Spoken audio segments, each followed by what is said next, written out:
Hey, it is Thursday. This is the first time I get to say hi to Jeremy because he joined in the middle of that song. Jeremy, what's going on? Hey, can you hear me? I'm using AirPods for the first time because I'm stuck at the office. I use them every Thursday, and yeah, I can hear you just fine. Oh, terrific. Happy to be here. What's going on? I thought you were getting off early and being able to get home in time to be able to do this from the I was, comfort of Cat Stevens' abode. oh my gosh, I wish Cat Stevens could join us tonight. Nope, I literally was in the process of responding to your text. But long story short, as many folks who watch the show know, including our good friend Stan, LA traffic sucks. So I'm still at the office. But that's okay. Yeah. I think it's better lighting here anyways. I mean, yeah, I can't really argue with that point. That's a good point.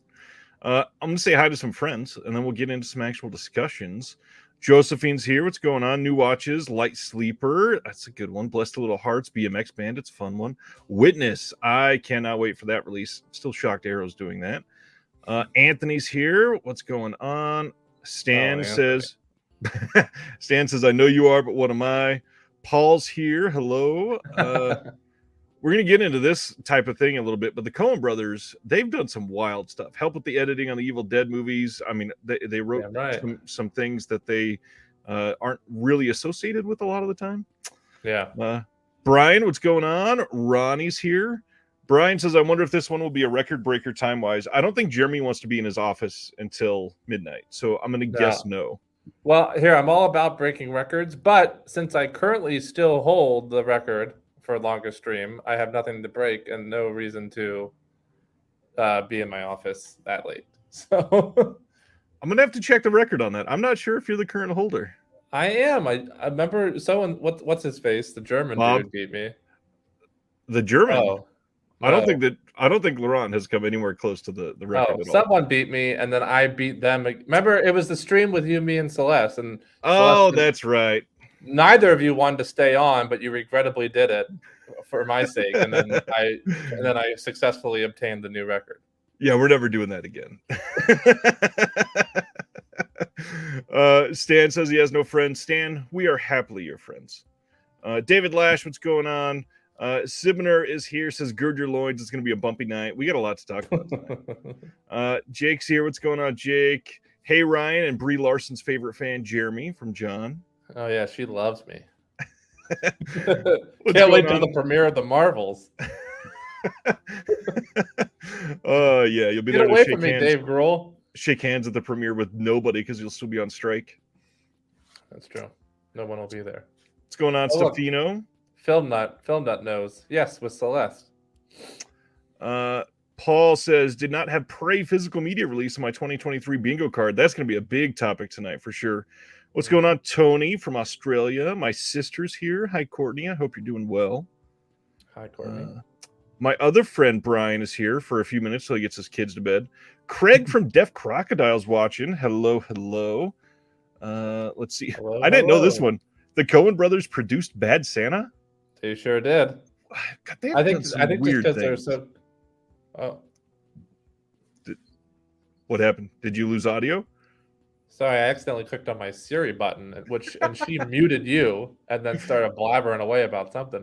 She knows what's more important. Yeah, I think just because they're good friends with Billy Bob, would be my instinct. That makes sense. And I think that was like his passion project for a while. Right.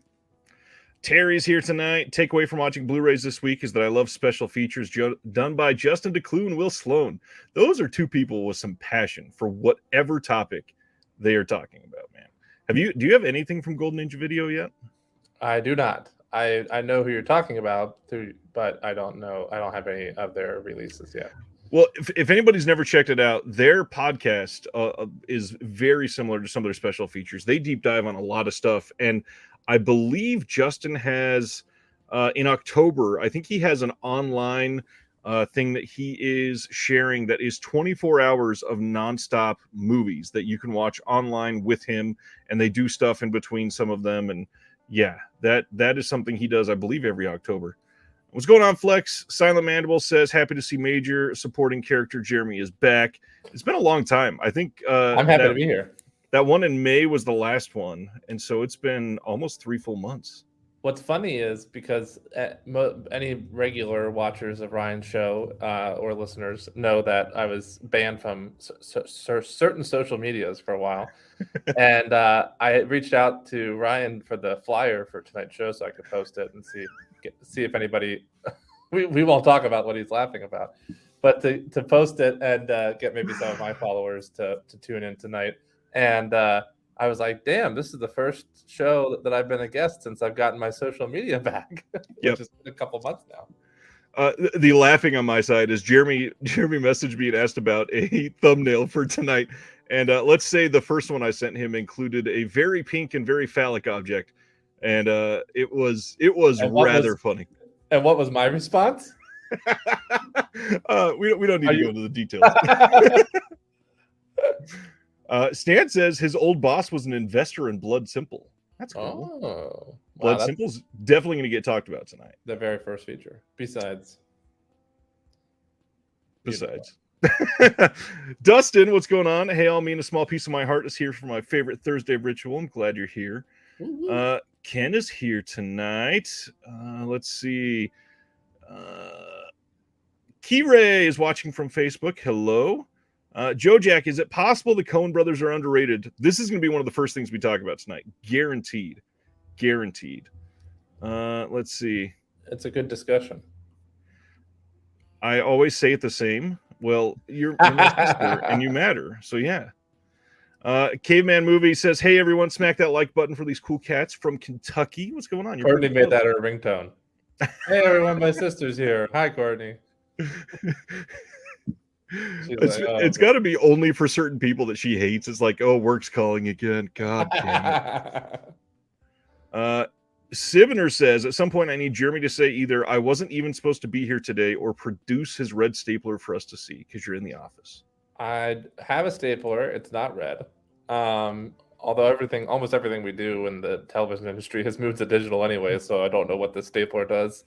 And I have no use for it. But I can say that I was not supposed to be here today. You're actually not supposed to be in the office right now, so that makes sense. I was not supposed to be in the office for this show, no.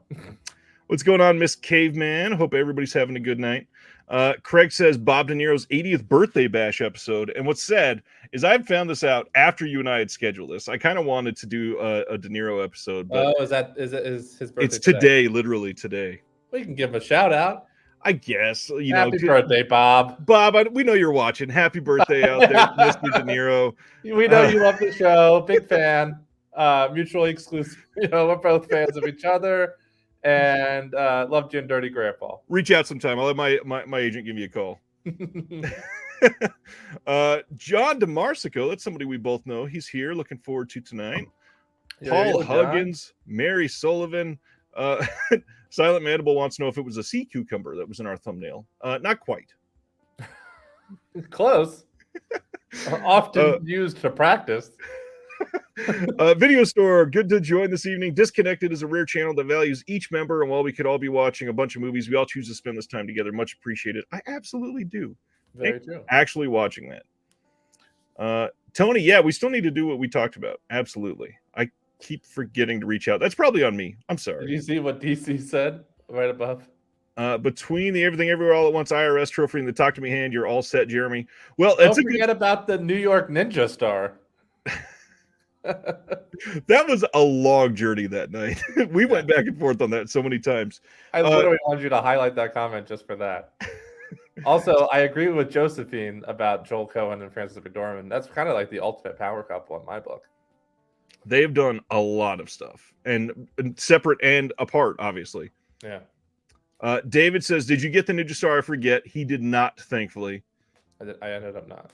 I watched it sell out. I watched it. I count down. And then did not purchase. And then probably immediately felt regret. Yeah, but I'm over it now until we brought it up just now. Well, it is time to talk about pickups and stuff. And since you're not home, I will just say I normally share most of my pickups with Patreon first. But because it's you, they're getting the picture or the video for this, I believe, tomorrow or Saturday. But we may as well talk about this wonderful release of Everything Everywhere All at Once. Gorgeous. If I had it at home, I'd grab mine. Right. It If I is was it at is home, really I guess. nice for anybody that has not seen this yet. It is the A24 large case release. It's got this crazy artwork that they're using on the inside. But really what makes this special is everything in here that feels like the old Memento releases that they did for the DVDs with That's the true. folders. So That's a all really good comparison. stuff is actual tangible goods that feels like some of it looks handwritten and not Yeah. printed, and it's really odd. Like it's really hard to tell the difference. As soon as I got that bad boy and opened it up, I was in love. Ryan knows, just because we talk so often, that I love any set that contains little goodies like this. Yep. And so this was huge excitement for me when they announced this release. And it's the first one to include anything like this on from A24. The A24 solo releases that they do usually has decent packaging and perhaps a booklet with some notes and things. But this is the first one to include this many little goodies. Yeah, they went all out on this thing, and it was a little pricey for what they do, but at the same time, this is their most popular and probably one of their top 3 at least best movies. You're going to say it's their best, but it's most people would probably agree it's at least top 5 for what they've done. And Well, yeah. it's look at how many Oscars it won them. well, yeah, and it's the crazy thing though is people forget that Moonlight won Best Picture. That's true. So it wasn't the first one, but anyways, it's not the first one. It won more Oscars total than Moonlight, though. by a lot. Yeah. It wasn't even close. Before you continue, I'd like to Yeah. spend approximately 10 to 15 minutes detailing my fitness routine and how much weights I lift on a daily basis. Okay. Let's do it. No. Although I did just go to the gym last night. But Well, and funny enough, what you're making fun of, I just texted Flip about 20 minutes ago. Oh, did you? I assume that most of the audience watching knows Flip and knows about that. So The funny thing is probably not actually. Oh, really? Yeah. Okay. Well, then it's an inside joke. No one else gets it. Let's move on. For the 3 of us. So we have a lot to talk about tonight. Obviously, we talk about pickups a lot of the time, but you watch a lot more than me. You clearly go to the New Bev kid. more often than most normal people in the world. Why don't you share what you've been watching lately? Well, I watched a few Coen Brothers flicks in preparation for tonight's episode recently. Some that caused a bit of an uproar in the Discord for anybody who's watching and is a member of the Ryan's Discord for the Disconnected. If you're not, you should be. Consider that. The donating to the Maui fires can wait. Spend your money on Ryan's Discord. Just kidding. Donate to the Maui fires. Please do. Please donate to the Maui fires and join Ryan's Discord. You know what can wait? Food. You can save that for next week. So yeah, quite a few Coen Brothers films catching up for tonight. Even though I've seen them all, it's been quite some time for a few of them. Well, as Ryan knows, and I think quite a few people, regulars in the chat, know, just because I've mentioned it before on the show, I always try to watch just about every possible release from every year as I can. Of course, some really, really deep indies slip under my radar, and then there's just some that I couldn't possibly bear to watch, Right. maybe. But at least I'd say at least 95% of the releases each year, because I like to come up with the best comprehensive list of films at the end of the year, in my opinion, of what I think is the best and rank them, which Letterboxd has made very convenient lately. Thankfully. And so mostly, besides some old Coen throwbacks, I've been watching a lot of new releases, trying to catch up with those. Including doing my own little triple feature of 3 indie flicks here in Los Angeles on Saturday, this past Saturday. I went and did a double feature at our local North Hollywood Lendley. Stan will know that very well. It was The Pod Generation. And, oh, hey, Flip. I hope you heard my joke earlier. I don't think you did. Oh, yeah. You have to go back. Passages, which has been getting a lot of rave, the film Passages. And those were both very good. And then went to the landmark Westwood Theater and saw the new film starring Judy Greer, very underrated, Aporia, which was also quite Yeah. So I did a little indie triple feature of new 2023 releases on Saturday. But yeah, a lot of those. Also, I had some, I have movie nights with friends and things like that. I found out a recent friend hadn't watched Bowfinger when we were celebrating Steve Martin's birthday on Monday. And so we watched Bowfinger. That was a great rewatch. One of his best classic comedies, right up there with Three Amigos. And then I found out my other friend, Jack, who Ryan knows, has not watched Galaxy Quest, one of my all-time favorite comedies in the history of ever. So that was another rewatch of that beautiful gem. So, a couple throwbacks, a couple classic comedy watches, a couple Coens, and then a lot of 2023 releases. Well, one thing I will say, and you had mentioned Letterboxd, we don't really talk about it enough on here, but I do want to shout out that most of the people that are on the show are usually on Letterboxd, and you can see things like this. This is Jeremy's list of 2023 ranked so far. And you can see all of the movies that he has watched that have been released this year. And funny enough, we share the same top film at the moment. I think Past Lives is easily the best film of 2023 so far. It could be beat out. We'll see what happens with the remainder of the year, but we are in August, and it's a very strong film. Does it tell you how many total are in this list? Anywhere? That's a good question. I guess not. It tells me if I go 2, in, but 3, I guess 4, not. 5, 6, 7, 8, 9, 10, 11, 12, 13, 14, 15, 20. Good. Okay, so each page is 100. Okay. 20, 30, 40, 50. You are at 159 for the year. Good Nice. God, man. I think I actually have to add a couple on there for the last couple of recent watches too. Jesus. Probably in the 160s. That's wild. I'm trying to come up, like I said, the most conclusive list of, in my opinion, again, the best of the year. Right. By the time that's crazy. Paul says, love Letterboxd. Feel like it almost keeps me accountable for watching films. Finally watched Beau Was Afraid on Monday. Wow, what a film, what a journey. Absolutely. I still haven't seen it. I'm watching it soon, finally. Real quick, I'll just say, and I know we have to get into releases, new releases and things like that before we even get into our main topic. But as I posted on my Instagram when I shared the family-friendly flyer that Ryan made for the show tonight, Ryan and I, as he just mentioned, this is why I bring it up now, because you just mentioned that we have the same top film, and I think a lot of the other ones that are in my top are also in your top that you've seen, which is a lot fewer.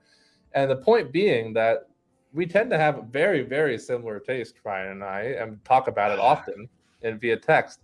And somehow, some way, for some reason, that taste drastically differs when it comes to the Coen brothers. So that's why it will be such a fun discussion. And to jump into this first and to try to incentivize everybody to stay for the entire show, because I know we have a lot of people that check out right after the announcements. Tonight's going to get wild during our discussion on Coen brothers, because again, we normally have a lot of the same taste, and it's funny, but it's also tough to discuss this because on one hand, we both love a lot of their films, and you keep making the joke in the Discord that I hate The Big Lebowski, and I don't. And that's what's hard here is I love The Big Lebowski, and for almost any other director, that would be their best film. But it's the freaking Coen brothers, and they're, in my opinion, easily top 10 modern filmmakers, like without a doubt. And I think like 7 of their films are better than that one. See, that's where, I do make the joke that Ryan does not like The Big Lebowski continuously, because once upon a time he said it was not in his top 5, which blew my mind. Which is why we're here tonight. Well, that's maybe a hot take, DC, but I won't disagree. It's in my top 3 for the year. Yeah, I'm hoping to check this one out. Very close. Lots going on. Lots of really interesting discussion coming after the announcements tonight. And Stan says, "Isn't Intolerable Cruelty my favorite?" No, but I would say very similar. It's not their worst. It's not. I would say similar to Sivner. I prefer their dramas to their comedies, and I think you are at their comedies over their dramas. I think I'm a pretty fair mixture of both because my favorite of all time of theirs is a drama, which you know what that is because we talked Yep. about it extensively. But then my second favorite is a comedy, so I think it kind of goes back and forth for me on my ranking. Yep. Carrie Who Mulligan. said I hate Fargo? Who said that? Video store review. Just trying to stir beef. Yep, it's perfect. Carrie Mulligan, I missed you earlier. I think I highlighted your comment. Hello, glad you're here. Let's see. John says drama over comedy, but John doesn't like any modern comedy for the most part. Does that mean Nowhere will get a physical release? Hopefully, because that happened with one of his other films, so we'll see. Paul says he adored Hail Caesar. I've not seen Hail Caesar yet. I haven't given it the time. I genuinely wanted to rewatch that one before tonight's show because, hard disagree with Michael Smith there. Yeah, that's a rough.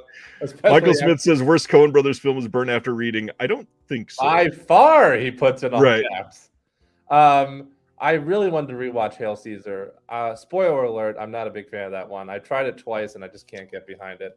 But it's been a long time, so I wanted to rewatch it for tonight's show and didn't have time, unfortunately. Yeah. Craig from Deaf Crocodile is in the chat. He's consistently giving best Bob De Niro stuff by decade. He said 1970s is Taxi Driver with an honorable mention of The Deer Hunter. I think most people would agree with those. Yeah, those are good. But then this one, he says for the 80s, Midnight Run with an honorable mention of The King of Comedy. I would have expected the opposite, actually. Yeah, I love Midnight Run. It's great, but man, The King of Comedy, it's also very underseen nowadays. I feel like a lot of people, especially the younger generations, are like, the Joker is amazing, and never even saw anything related to it. That was a big uproar. There was many articles about like, the Joker and comparing it to King of Comedy. Nicomedes says, Jeremy, did you catch Final Cut at the NoHo 7? I loved it. I did actually. I didn't go to the NoHo 7 for it. I went to the Lemley in Santa Clarita, but I did watch it, and it was great. Nice. I liked it a lot. I thought it was a great remake, by the way. I saw a lot of other people trashing it, just being like, "Oh, it's not as good as the original." And it's like, I thought it was just as good. I'm eager to see it. Yeah, very eager. Well, anything else special recently for you as well? By the way, you like the Lady Killers? I don't hate the Lady Killers. I guess I should say that's another one that gets shit on just as much as Intolerable Cruelty. These are my favorite, not necessarily the best films he was in. That makes sense. Personal favorites. Well, not even just personal favorites. His performance, not the film. Yes. Looking forward to your Blue Beetle and Strays review, says John. Depending on what time we wrap here, I may see Strays tonight, John. Jeez. And then Blue Beetle will probably be over the weekend. But those are coming soon, my friend.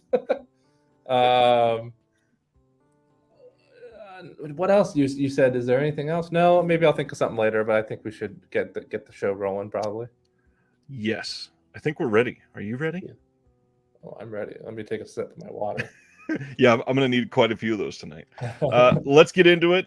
As we go through these, obviously, bring in your chat, your questions, your comments. I will highlight as many as I can as we go through all of them.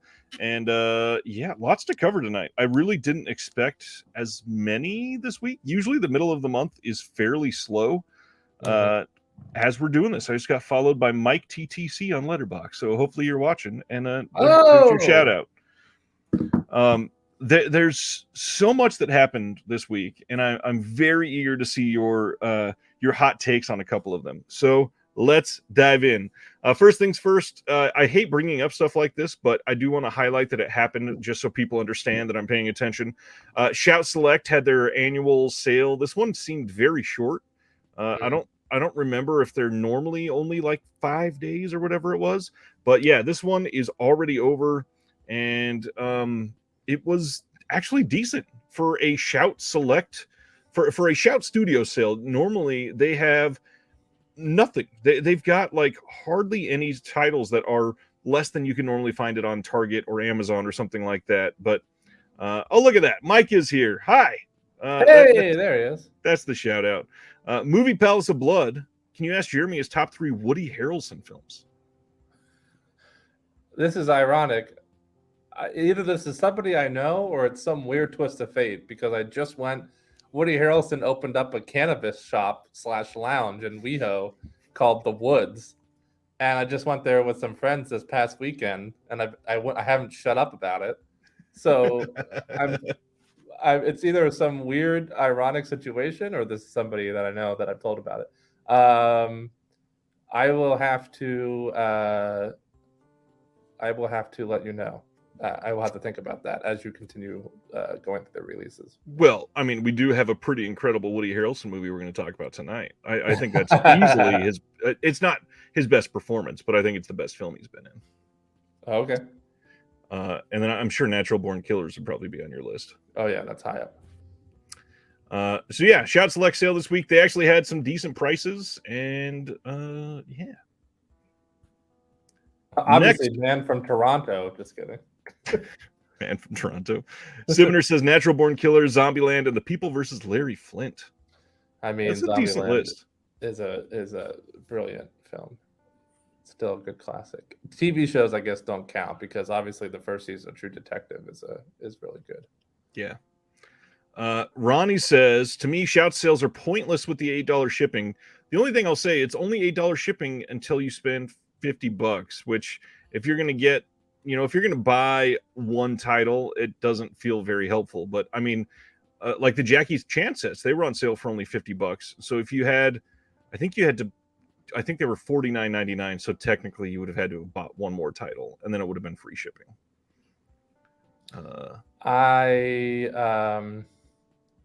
If you want my honest opinion, which I think you already know, I've given up on Shout for the most part. Yep. So I have no comment on their sale. All right, let's go to our first actual title then. The first one is from Cult Epics, and on October 10th, they are releasing The Last Island from 1990. It says 5 men and 2 women, marooned survivors of an air crash, discover that they may be the only survivors of a world disaster. Cult Epics presents The Last Island. Epics is spelled wrong. I just noticed that. I love that their press release spelled this incorrectly. Presents The Last Island, a futuristic drama featuring Paul Freeman from Raiders of the Lost Ark, amongst others, and British stalwart Patricia Hayes, the third film in a trilogy by Marlene Goris, produced by Dick Moss and Lawrence Gills.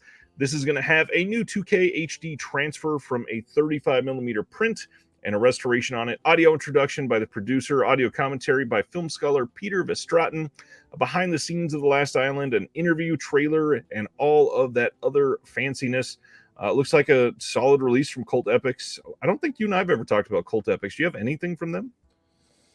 No, I don't think I have any. There's quite a few. Oddly enough, there's quite a few of these more quote unquote obscure boutique labels that I have like 1 or 2 releases from that I've had perhaps even before I started collecting boutique labels, just because I found a movie that I thought looked interesting or a movie that I liked.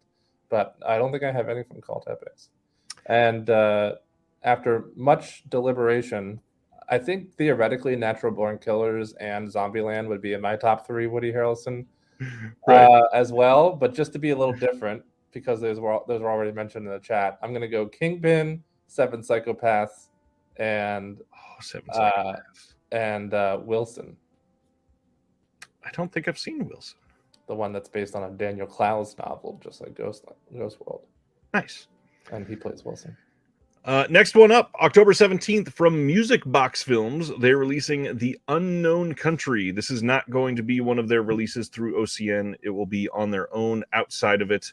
And this will be supposedly pretty decent. Have you seen this one? I haven't. This was also playing at the Lemley NoHo, and I was almost going to check it out, but opted for the other 2 I mentioned earlier. So I missed it. Nice. Carrie Mulligan is highlighting that Diabolic stocked a great-looking Eden Lake 4K media book today.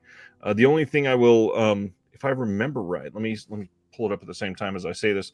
The company that I believe put that out is usually kind of iffy on 4K releases. They do some not great work. I mean, before I say the name, I don't want to. Yeah, it's Leonine, I believe, is the name of it. And I think there's something they did recently that was really shoddy work from them. Joe Jack has to highlight True Detective, obviously. And then Anthony says, white men can't jump because of Woody. Rosie Perez, can you get me Woody's autograph on my Natural Born Killers poster? Classic Anthony. If I go to the woods often enough, maybe I'll run into him. We can share. Next announcement, November 7th from Fun City, somebody we both like, T.R. Baskin from 1971. This is Candice Bergen playing T.R. Baskin, a naive young woman with a droll sense of humor who ventures from small-town Ohio to the bright lights of Chicago in search of an interesting career, intellectual stimulation, true love, and happiness, and instead discovers that the urban existence is unfulfilling and lonely as the one she fled. This is going to have a new video interview with the producer and writer Peter Hyams, new audio commentary by Ben Reiser and Scott Lucas, a booklet with a new essay by Kat Sachs. Sorry, can't read that name. And then limited edition slipcover with new art by Pip Carter. And I actually really like the art on this one. Yeah, it's good art. Fun City Editions is one that I just kind of blind buy whatever they release because they're so consistently great. Right. So I'll definitely be checking this one out. Sibner says, I feel like I often hear that cult epic transfers are a give and take. Sometimes they shine, sometimes they crash and burn. And I will 100% agree with that because, well, the big thing here is it really depends on the masters that they have access to, and some of the elements that they're dealing with are not in great situations for many, many years. Unfortunately, I don't feel like any other label is going to release most of the titles that they're releasing. Mm-hmm. So it's probably the best we're going to get. Did you see what Joe Jack said? Because that's what I said earlier. I think we were specifically talking about films. I did already highlight this a minute ago. Oh, I didn't see it. Yeah, if we include TV shows, True Detective, I think would be number one. The amount of introspective material between him and Matthew McConaughey in that first season is just stupendous. Here's a question. How often do you watch all your physical media versus going to the theater? I think it's pretty even. Because I usually only go to the theater on the weekends when the new stuff comes out because I'm trying to catch all the new releases, or as many as I can, to make my comprehensive best of the year list at the end of the year. I love going to theater. The only exception to my going to the theater on the weekends is if a friend says, oh, you want to see so and so on Tuesday, and it's a rewatch for me, and then maybe I'll join them if I really liked the movie, or if there's something I really want to see at the New Bev or the Arrow or something like that, like we discussed earlier, which granted is very often. But most of the weeknights, if I don't have some kind of other plans, I'm watching something at home out of my physical media collection. So I think it's a pretty even give and take. He's asking because he says it seems like you only review new movies on Letterboxd. No, I review old movies. I will agree with him. It's much more often that you see new movies rather than old movies. Well, I'm trying to keep up with the new releases, yeah, but not all those new releases are in theaters either. Sometimes those new, it might be a movie from this year that I have on physical media or that I am watching streaming. So they're not all in theaters, even if they are from this year. And I'm going to stand in solidarity with Craig here, who says I rarely have time for either. That's my problem lately. Although I totally forgot to mention, I am stoked because this is going to sound like I'm bragging about it, but my whole family left today. My wife and my 2 kids are gone, and I have the house to myself until Sunday night. They drove up to Iowa, so I'm eager to get a couple watches in, hopefully. But man, I don't know why I do this. I had some free time, and then Saturday rolls around this weekend, and I have a podcast to record, an interview to record, and then I'm working on a special thing for Patreon and another project. So my Saturday is booked solid, and I have no family here, and I'm busy the entire day. What am I doing? Hustling. That's what you're doing. That's what we all do in this industry, I guess. September 26th from Lionsgate, they are releasing The Engineer from this year, starring Emil Hirsch.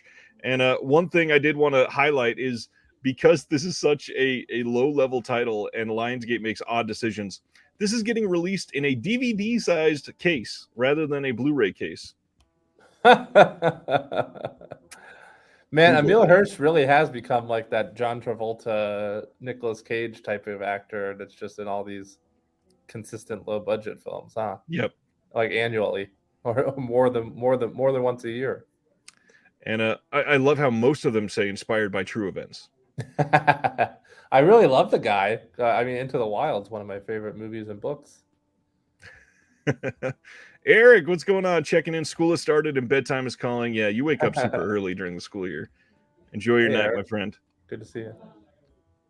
Next up is where we start getting into some of the real titles. October 31st, Kino Lorber is releasing Enter the Ninja from 1981.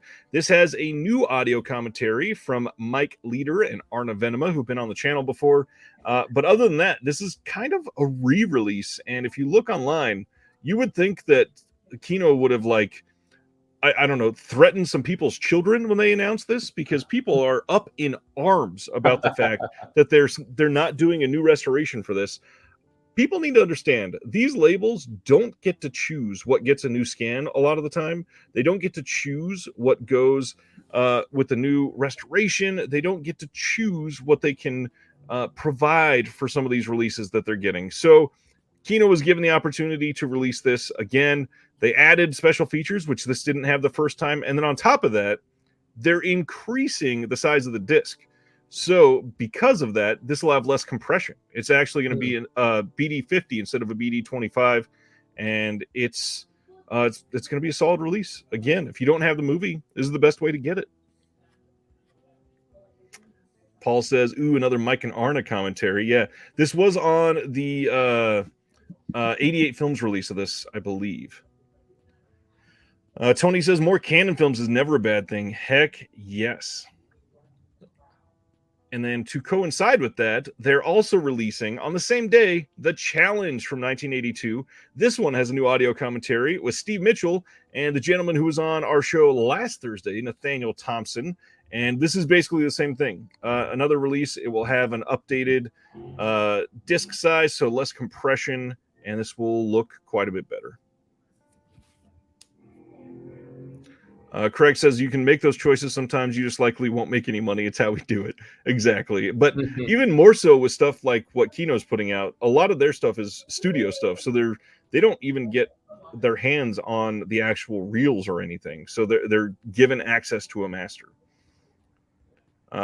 Daniel says at least it's not a $29 Scream Factory exclusive. Case in point. Carrie Mulligan, I watch almost everything released in theaters, so I know how it is trying to line up multiple movies, engaging trailer and ad times if two films overlap a bit. I love doing that. Or if you're Jeremy and you get off work and then you do something after work and then you leave home 45 minutes after you were expected to, and then you're driving across town and you join a stream with Ryan and Flip, and then you end up being way late and then you still rate the movie pretty high. Way late. Which, by the way, that rating is justified because I have since watched the beginning that I missed. Griff says, been loving Kino for a while now. Their slips have been running out sooner lately. Something to keep in mind for those that want them. The other aspect, we had somebody, I think it was Anthony, that found a comment on the Blu-ray.com forums of Kino saying that they are printing the same amount of slips, but for some reason, half of them are going to Amazon, and the other half are going to Diabolic /Orbit / their website / a couple others. So it's running out sooner for like their sales and stuff like that. Target, Barnes and Noble, Best Buy. Yeah. Craig says, I've spent weeks working on quote restored masters we've licensed. Yeah, that's embarrassing for some of them that they call restored. Next up, Wicked Vision, our friends from Germany, are releasing a 4K release of In the Heat of the Night from 1967 on September 29th. This is going to come as a European UHD premiere as part of their Black Cinema collection. But the cool thing, this will be the first time in the entire world that it will have HDR for this film. It's going to have Dolby Vision. So that's pretty dang cool. And it'll be loaded with special features, stuff that the US releases have had, that the some of the other Blu-ray releases have had of this. So it will be an astonishing release for them. I mean, this is really damn cool. I'm just looking in the comments, and Anthony prefaced something with, Jeremy, I promise this is not a joke. So I'm waiting to see what it is. Ronnie says, I only have one Kino with the slip. Huh. Oh, wow. Out of how many total Kinos? That's a good question. They only have one Kino release. It has a slip. Thank goodness. Michael Smith is asking, has Radiance already won new label of the year? And this is a good time to bring up. We have started doing stuff for Shelf Shock Rewind 2023. Cannot wait to see what happens with that. Real quick, not related whatsoever, but to answer Stan's question, I completely forgot, but I know Bradley Whitford's there till the 20th, which is Sunday, so I might have to actually go on Sunday since I have plans on Saturday. Oh, Anthony was talking about the Kino Lorber slips going on Amazon. He read it. Oh, I see, because of how much I hate Amazon. Another Wicked Vision treat. They are releasing The Premature Burial from 1962 with 3 different covers on their media books, and the art looks really good. This is going to have a 24-page booklet with an essay by Christoph N. Kellerbach, audio commentary, and actually 2 audio commentaries, interview with Roger Corman, some interviews with Joe Dante, German title sequence, and all of that. You can order it on their site now. Releases September 29th. That's a good comment. Jeremy, you know you would have voted for Obama for a 3rd term. Who, me? No, Bradley Whitford. It's from Get Out. Oh, yeah. Sorry, it took a minute to make the connection. John Peters says the Black Emmanuel set from Severin is the release of the year. I think there are some people that would argue with you, and I can guarantee what 2 other releases they would argue about. And as somebody who was not interested in that set, this guy, I would argue with you. But to each their own. I can't wait to see what's on your list for this year. I can't wait to vote. Am I going to be one of those guys again? Of course you are. Okay, good. September. What if after all this, we're this close and I'm like, yeah, you don't get to be on the CSC next year. I didn't really work out the first year. It's all because of those fucking hot dog fingers you brought. Craig says, so jealous of the deep pockets Radiance seems to have. So many great releases in one year. Unreal. Radiance, I mean, I'm going to have to try to get Fran back on here because it is mind-blowing that it is their first year, and I think they're slated to have released 35 films by the end of the year because it'll be 4 total box sets that they've done in their first year. When it comes to December, we still have 2 more to come from them. So that's crazy. It is. It's nuts. I was talking to Ryan about it off the show, and it's going to be one that I'm going to have to subscribe to for the year, just like Vinegar Syndrome. Well, and that's a good reminder. Speaking of that, we should be hearing about that fairly soon. It's August. I would imagine we'd hear news soon. That's why I brought it up. Well, I'll bring up our next release announcement then. Sony Pictures, as part of the Sony Pictures Classics line, is releasing Karandiru, if I'm saying that right. I probably not, because I'm very white. September 26th, and this is supposed to be incredible. I've never seen this one. Have you seen this one? No, but I like this cover a lot. It intrigues me. Yeah. So this says, murderers, rapists, stool pigeons, drug addicts, they were the feared ones. The criminals who really ran, it's probably Carandiru, Brazil's largest correctional facility. Ebony, an honorable thief and respected leader. Highness, a smooth operator with 2 families to support. Ezekiel, an ex-surfer turned crack addict. Dagger, a brutal killer with God on his side. They were among the prison's elite, the select few who ruled Carandiru by their own codes and laws, a rule that would end in bloodshed when 300 policemen stormed the facility and brutally murdered 111 unarmed inmates. This is the true story of that infamous day in October 1992, a day that shocked the world, the day of the Carandiru massacre. This sounds crazy. That's nuts. I would have been 7 months old. Yeah. In October 1992. Craig says, and considering how long it takes to get these things done, that means they've been working on this for a long while. They definitely have been. Tony has seen this and says it's a good film. Oh, wow. Next up is continuing with the Kino Lorber Ninja titles. American Ninja with Michael Dudikoff. This is coming on Halloween as well. This is the 1985 film. This will have audio commentaries and a lot of the special features that have come out on this title before. But again, it'll be an expanded disc with less compression and all of that. So hopefully it's decent. Sibner, that was not a doc. I believe that was a retelling. And to go with American Ninja, they're also doing American Ninja 2 on October 31st. So you got 4 of the cheesy 80s, 90s action flicks coming on Halloween from Kino Lorber, if that's your thing. And that'll be a very busy day for people that are into it. This is an immediate purchase for me because I watched this for the first time at the New Bev's 80s action marathon, I believe 2 months ago. And it was an absolute riot, specifically number 2. So I will be picking that one up.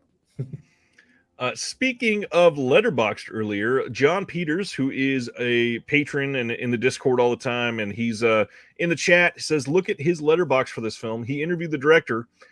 John used to write for a website, I believe it was called Killer Film. Let me know if I'm wrong there, John. My memory kind of falls apart during some of these shows.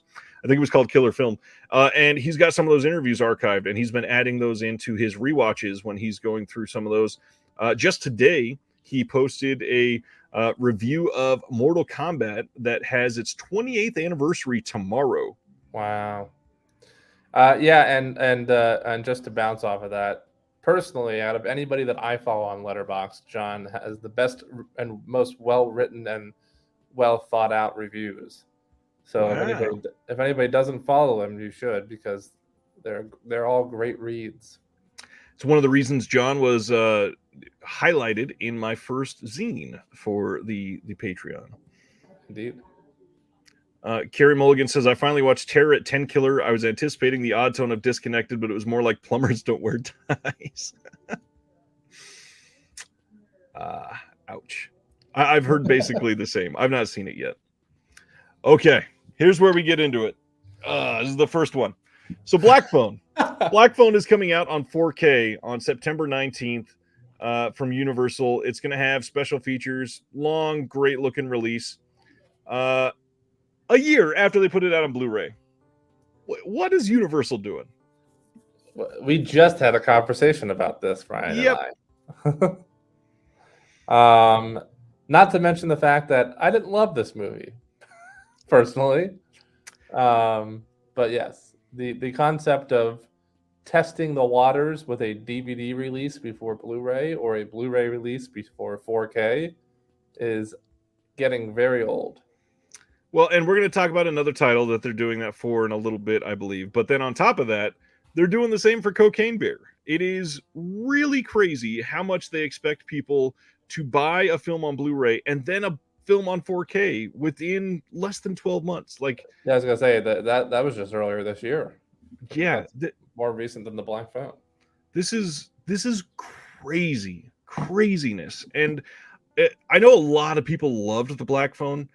I didn't love it. I didn't love it. I think it was good, not great. I really wanted a lot more Ethan Hawke in it. Yeah. I think that it was Sibner, that's the one we're going to be talking about in just a minute.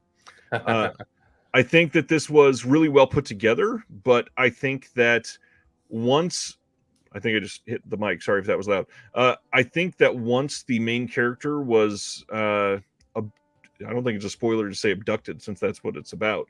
In the trailer. Once he was abducted, that it lost like all of the power for me in that movie. Mm-hmm. So yeah, I don't know. I'm glad it's getting a 4K release. I just wish they would have done it the first time. It doesn't make any sense. A lot of folks are saying that they like Black Phone in the chat, except for DC, who agrees with us.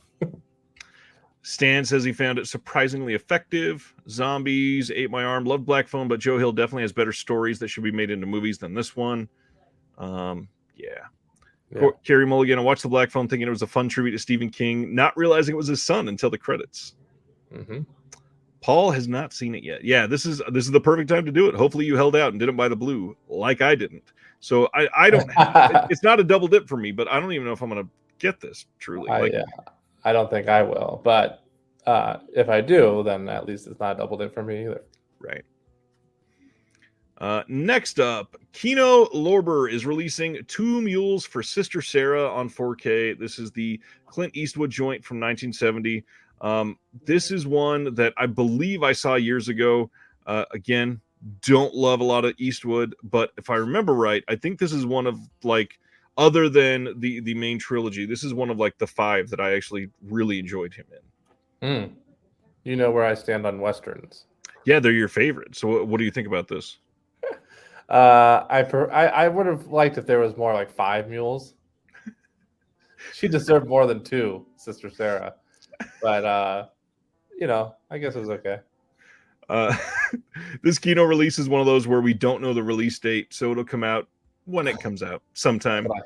When are we getting the pre-order link for Brain Donors, huh?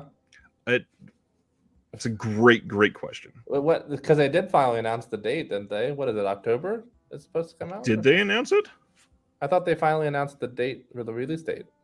Oh, maybe they did. And I'm November 14th. And so based on their timeline, it'll probably be up for pre-orders in like 2 weeks. Something like that. Let's see. Ash is asking, is the Pope's Exorcist coming to 4K? I mean, yeah, maybe eventually.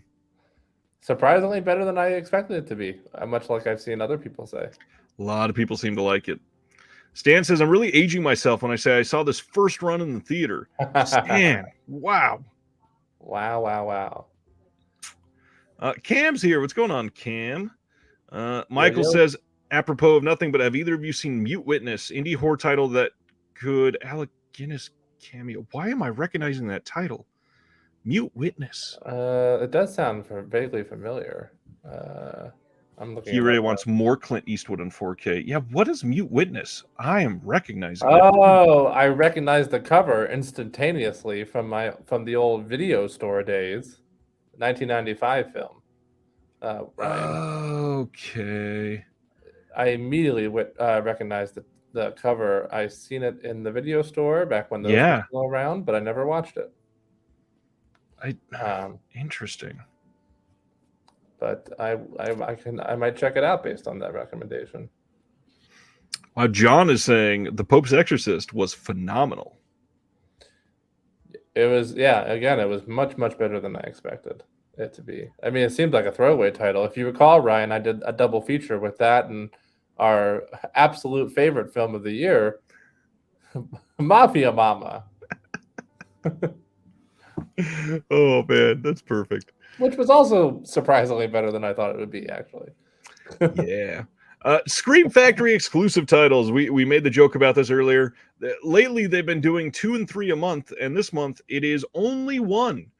This month they are doing Equalizer 2000 from 1987. This had a previous Code Red release. This is coming out under the Scream Factory banner, and it looks to be the exact same disc. It does say new 2K scan from the original 35mm negative. No other special features, so if there is actually a new 2K scan, it might look a little better than the Code Red disc, but yeah, this is what we're getting. And the crazy thing, it's $30. So if you go and try to buy it on their site, and it's the only title they announced, and you really want it, you're paying $30 plus $8 shipping. Insane. No thanks. Limited to 1,500. I don't get it. That's why I've given up on them. Ash says, when is Trick or Treat coming to 4K? They made it sound like it's supposed to be by the end of the year, but it's getting to be the end of August, and we still don't have any information, so we'll see. Flickering Wave says, Mute Witness is a Sony Pictures Classics title. Really? Maybe they will get around to it since they are starting to dip back into the 90s titles. That is incredible. I'm definitely interested in checking that one out. Like I said, I immediately recognized the cover. Craig says, I'll sell you a nice copy of Pied Piper for less than that. And I will say, not only will they, but these exclusive slipcovers are gorgeous. And anytime that there's a Kickstarter for Deaf Crocodile, you absolutely should support it. And then on top of the release of Pied Piper, they also send neat things like this wonderful Deaf Crocodile sticker. It says I want director one. approved. You could have backed the Kickstarter, and then we I know got I some should have. postcards. I didn't know about it in time. I wish I would have. It's my If biggest regret in only life. you were friends with somebody that helps highlight physical media for everybody. I have no excuse. Goodbye. Yes, of course I got the Kickstarter version, and I don't have the other one. I actually got both because I like Def Crocodile a lot. Oh yeah. Speaking of people I like a lot, I had a new interview up on the channel this week with Mike Repsch, the president of Dark Star Pictures, who is another partner label of OCN, just like Def Crocodile that we were just talking about. And man, I'm not usually one to highlight certain things from interviews.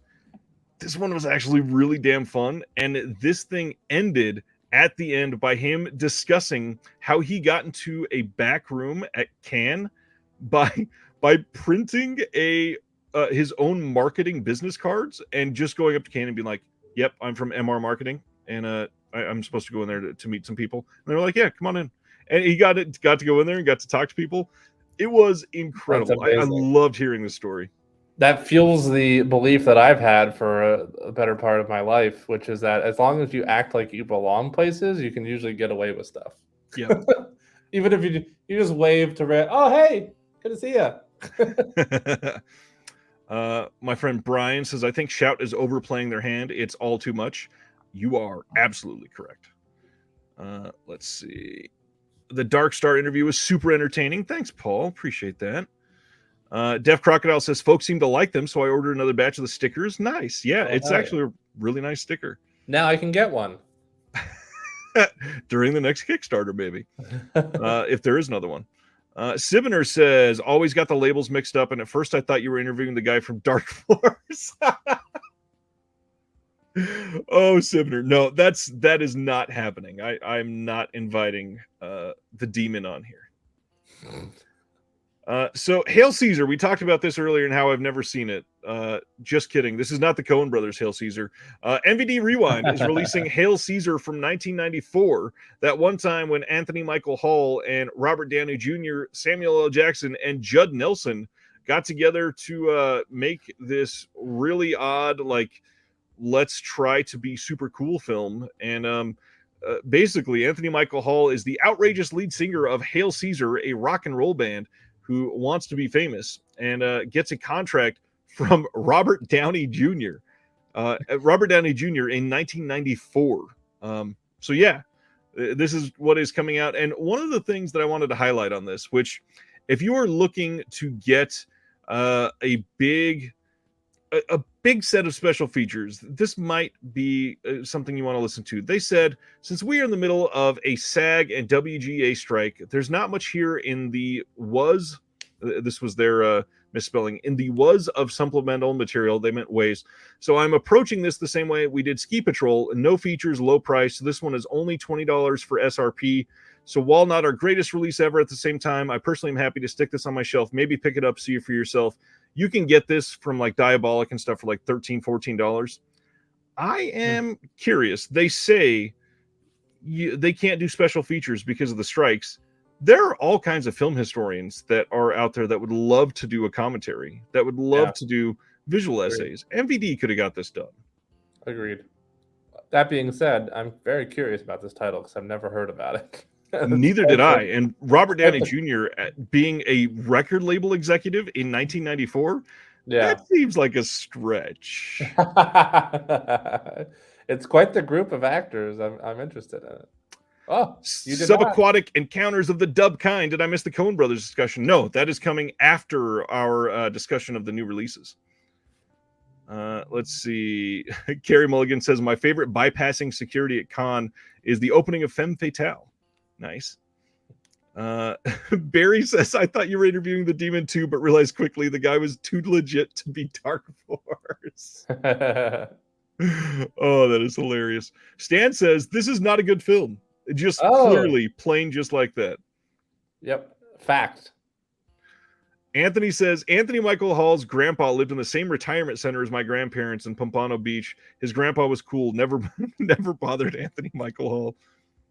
Well, now you can and tell him that evil dies tonight. Wow. Michael says, is Jeremy a scab? Why is he at work? You want to explain the situation?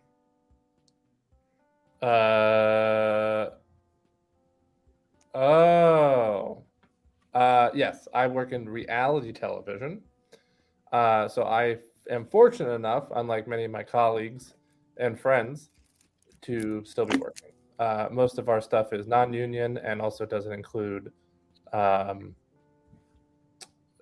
writing because it's reality, even though we all know reality isn't 100% reality, but you know the gist. So yes, Jeremy is not working because it's not writing. He's doing all kinds of stuff. Jeremy is. I am writing in my personal time. I can't attend any meetings or sell anything, but I'm writing in my personal time. This is my day job in reality television, and I am often attending the picket lines with my colleagues and friends. So I am fighting the good fight as well. I'm just thankful to still be working at the same time. Mr. Long, my friend, would you like to discuss some Criterion titles? Oh, would I? Except for this one, you can start.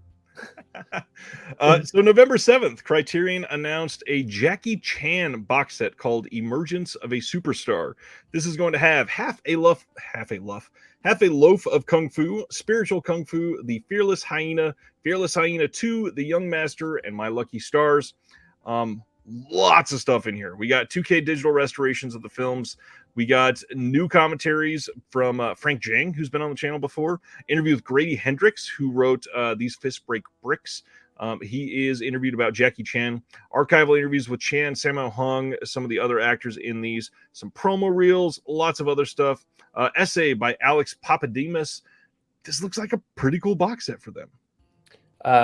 Martial arts is also not one of my strongest genres, as Ryan knows, but I do like Jackie Chan, and I really like this cover more than anything. So I'll probably check it out.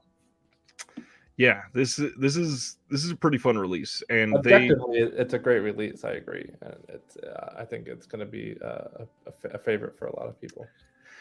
And unfortunately, a lot of like diehard Jackie Chan fans probably already have these films because 88 Films has released either all of them or all but one, I think. But the biggest thing that's odd about this is My Lucky Stars.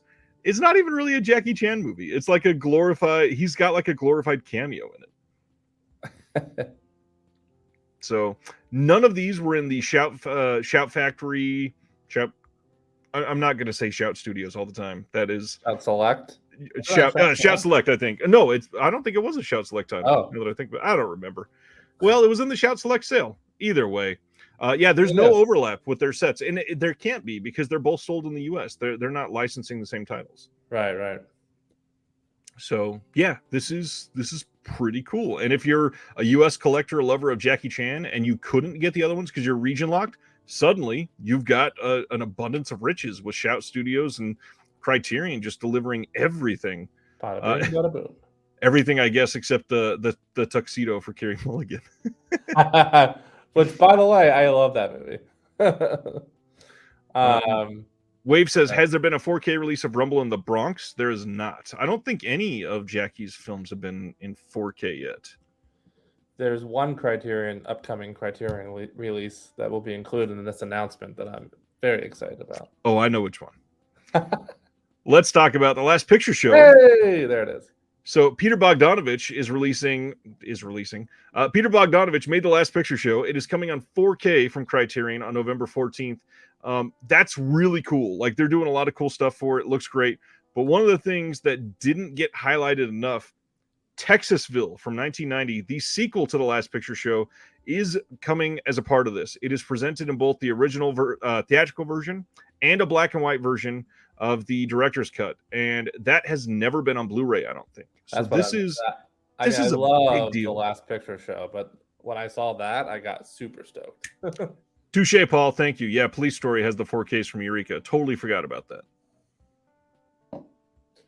I'm very excited about this one. This is an incredible looking release, and we're gonna talk about November as a whole from Criterion after we go through all of these. But spoiler, like, this is a really great month. This has 2 commentaries featuring Bogdanovich and Sybil Shepherd, Randy Quaid, Cloris Leachman, and Frank Marshall. 3 documentaries about the making of the film, a Q&A with Bogdanovich from 2009, Introduction to Texasville featuring Bogdanovich, Shepard, and Jeff Bridges, excerpts from a 72 television interview with Francois Truffaut about New Hollywood, essay by film critic Graham Fuller, and excerpts from an interview with Bogdanovich about Texasville. I mean, this is actually a really solid release from them. I agree. One of the best in a while. I'm stoked about it. Sibner says Bridges looks like Josh Hartnett on the cover, and he really does. That's true. Next up is Terrence Malick's Days of Heaven getting a 4K release. And this is another time where things have been weird on the release front. So this one, the Blu-ray from Criterion, went out of print. Then Paramount released Days of Heaven on Blu-ray. And very quickly, Days of Heaven is now on 4K from Criterion. Really wish that it didn't overlap like that. They probably screwed some people over. You know that some people went to eBay to buy that Criterion Blu-ray and sold or spent way too much, guaranteed. Yeah, absolutely. And now it's coming on 4K. This is going to be a director-approved 4K. You don't get anything new on this, as far as I'm aware. Everything was on the Blu-ray release previously. But again, it's a nice upgrade for a very, very famous movie. Especially in terms of a 4K upgrade. I mean, the visuals in this are already great, as most Terrence Malick's films. So, well, you and I have never talked about Malick. How do you feel about Malick overall? Oh, I love him. Yeah, I'm a big fan of his. Interesting. I kind of didn't expect that. Really? Yeah, I got to admit, I don't love Malick. I think that he's got a couple that are really great, and this is, to me, this is his masterpiece. But okay, a lot of his stuff, I just don't get the hype for it. You didn't like Tree of Life? It's pretty. I don't think it's like this massive achievement or anything. Yeah. Yeah, I honestly, I don't know that I have seen Badlands recent enough to make a mental judgment call on it. It's been a long time. Yeah, that's fair. Tree of Life is... Go ahead. Oh, the only one I actually didn't care for as much would be his most recent film, A Hidden Life. Yeah, I've never seen that one. I've heard a lot. Really like Song of the Song. Really like Knight of Cups. Even A Thin Red Line, because I'm not a big fan of war movies, but get the right director to make it. And... Yeah, Thin Red Line is good too. It's no Days of Heaven for me, but it's decent. Oh yeah, Days of Heaven is great. Craig says it's pretty is 100% perfect description of Malick. That's true. Let's see. Probably will get Harold Ahmad on 4K from Criterion as well. And somebody just mentioned a moment ago, Tree of Life will get a 4K. It will eventually. Yeah. And then the other one that was just mentioned, Easy Rider 4K upgrade coming soon, most likely, because Last Picture Show was in that box. Was it BBS box set that they did? Wasn't the 4K of Last Picture Show just in one of those Columbia Classics? I could have swore. Let me see. I don't remember. Somebody's probably going to answer before I can get the answer. Last Picture. Tell me if they bring it up first. Oh, yeah, it was. Volume 3, it looks like. Yeah, I thought so. Yeah, you're right. The newest one. And you can... God, they've got those new on Amazon at $70. That's very cheap. Wow. Yeah. But I'm really stoked to get this Criterion release. Columbia Classics does not have Texasville. That's a good point. Then this one, and a lot of people in the chat hopefully can confirm this. We had a speculation moment in our Discord this week. We were like, "Hey, Criterion announcements tomorrow. What do you think's coming?" And I went, "I'm going to go out on a limb, and I'm going to guess Mean Streets on 4K finally." And this came out, and I was like, vindication. And I'm glad Jeremy's here this week, because I've done it to Jeremy like 3 or 4 times where I'm like, just watch, it's about to get released, guarantee it, and something's come out. That's true. Carrie Mulligan says maybe if the show keeps mentioning Sweet Movie, it'll convince them to pursue a 4K or even at least a Blu-ray. Come on. I was gonna say at least the Blu-ray. The feature-length commentary is gone, though. Is that on Last Picture Show or is that on Mean Streets? Craig says, I've held off on buying Mean Streets Blu-ray for years. So glad he did. Nice. Yeah. Same here. Same here. So this one, this is Scorsese coming on strong. Obviously, we got a new 4K digital restoration on this. One 4K disc of the film presented with Dolby Vision HDR and a Blu-ray with the film and special features. We got excerpted. That's a weird word. Conversation between Scorsese and Linklater from a 2011 Directors Guild of America event. Select scene audio commentary with Scorsese and Amy Robinson. New video essay by Imogen Sarah Smith about the film's physicality and portrayal of brotherhood. Interview with director of photography Kent Wakeford. Excerpt from the documentary Marduk, Baghdad to Hollywood from 2008, featuring Marduk Martin as well as Scorsese.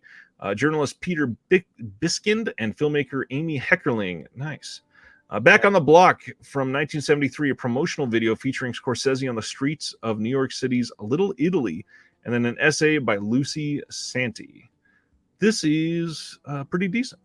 Yeah, I'm excited about this one as well. Thanks, Sibner. Appreciate that. Paul says, let's talk about Mute Witness some more to get a blue of that too. Well, let's keep going. Absolutely. Yeah, I'll throw some more out there. Mean Streets 4K, we are so spoiled in 2023. Absolutely. DC says Sweet Movie 4K is coming from another label. I think it was announced in Europe, and there's no release date or anything yet. So hopefully that actually carries on and comes eventually. This isn't the last one, right? Yeah, this one is. So November 21st, La Ceremonie from 1995. This is coming from Criterion as well. This is Claude Chabrol's 49th feature. And this gets a new 4K digital restoration, although this is only coming on Blu-ray, not 4K. This has a new introduction by Bong Joon-ho, actually. Some archival interviews with Chabrol as the actors in the film and the co-writer. Episode of the Criterion Channel series Observations on Film Art about the use of off-screen sound. And then an essay by crime fiction and true crime authority Sarah Weinman. Chabrol has done some great things. I'm very curious in seeing this. I've never seen this one. I'm hoping that I can check this out eventually because he's done some great stuff, and this is supposedly his masterpiece. I love Isabella Huppert, so I'll pick this one up. Carrie Mulligan says it's strange when Criterion doesn't get old special features. One of my favorite commentaries was the one on the Blow Up DVD, but it's not on Criterion at least. Yep. Silent Mandible perked up at the Bong Joon-ho mention. So that I believe is the last Criterion. How do you feel about November from Criterion? It's a good month, but as we discussed. It might have even been on that same show with you, me, and Celeste. They've been really up in their game lately in general. Like November is a particularly good month, but I feel like actually 2023 has been a really good year for them in a while. We had somebody that is often very, very active in our Discord, in another Discord. All That Is Man brought up is 2023 is Criterion blowing everyone else out of the water, and obviously it's August, so I can't answer for everything yet, but I mean it's kind of hard to argue with. I feel like they have had an immense slate this year, and they've put out more titles in 2023 that I've wanted than any year from them in like 7 or 8 years. Literally. That's some time. I agree 100%. And we're talking about some more indie boutique labels like Radiance absolutely killing it, and obviously one that you and I are both a huge fan of course, TerraVision. So those would still rank higher for me personally in terms of their slates, but I agree Criterion's definitely killing it this year, and it's their best year in a while in my book. I think November is pretty damn killer from them. I think that they are getting titles that they seem to slow down on for a long time, and when they're getting those titles, they're delivered in a way that is great releases. The way that they've carried on this year, the only negative that I have to say, which I don't even know if it's a real negative, but the 4K upgrades, I know a lot of people don't love that aspect. At the same time, I want all these films on 4K eventually. if they deserve to be on 4K, they have the elements to be on 4K, and it's real 4K. Please get it on the best possible release eventually. But I mean, they're doing great for the most part. And Sibner brings up another mention. What about Second Sight? No flops. I mean, you know how I feel about Second Sight. They're one of my favorites of all time. Just about every single one of my picks for last year's was for Second Sight. That's true. The only hard part is Second Sight only releases like maybe like 20% of the amount of titles that Criterion does. Probably less, actually. Yeah, what they do, like two releases every like what? 2 months or something? I don't know. Yeah, I think it averages out to like one and a half releases a month, something like that. John says Criterion has been good. They still aren't back to where they were. The extras and packaging just aren't what other folks are doing. Maybe we're just spoiled by other boutiques these days. I agree on the supplements and the packaging for sure, but on the film side, it's kind of hard to argue. They're great. I think supplements they could maybe do better with certain releases. I mean, that Last Picture Show is loaded, for instance. True. But packaging wise, I mean, granted, yes, we are a bit spoiled with things like Second Sight, for instance, with their beautiful hard boxes.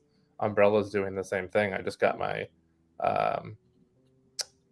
whatever the frick Razorback. And it's huge, it's massive, and the case is beautiful.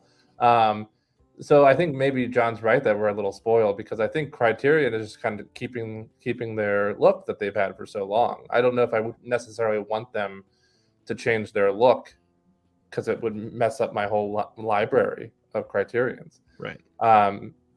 So I'm okay with them not changing the packaging so much, but definitely maybe upping their supplemental features. I do think we're spoiled by some of these other boutiques, but I got to admit, it would be really nice to see, like, keep the Criterion plastic Scanovo case or whatever they're calling it, the Digipack, whatever, and put that in like an Arrow limited edition hard box with an actual book with it, and do that not for every titles, and maybe not even one every month, but something like Mean Streets. That's a big deal. Like they're tied to Scorsese. Release Scorsese in this wonderful giant box. That would have been amazing. I agree. The other one that people are talking about, Couch says Arrow is killing my wallet this year, and they've done a handful of box sets that I gotta admit have been incredible, that are going to stand up against the Emmanuel set, the Todd Browning box set, that will be kind of contenders guaranteed at the end of this year.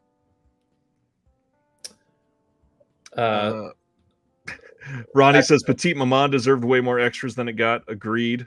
I agree. Yeah, I love that movie. And all of her stuff. Yeah.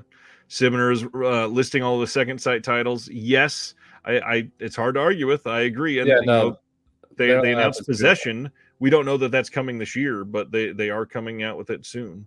Their lineup is beautiful. Their releases are beautiful. Michael's doesn't compare to the Von Trier Curzon set that just got announced. That's true. Wave says, "Oh God, I would love that." Yeah, Criterion going for one of those limited packaging, that would change so much up. Can I say that Criterion is the sweet spot for packaging? I don't want to necessarily pay $50 for a title, but also I don't want a recycled material floppy case. 4K 25 on sale, sweet. Yeah, the pricing, hard to argue with for sure. Yeah, as long as you wait for those Barnes & Noble sales, which why wouldn't you?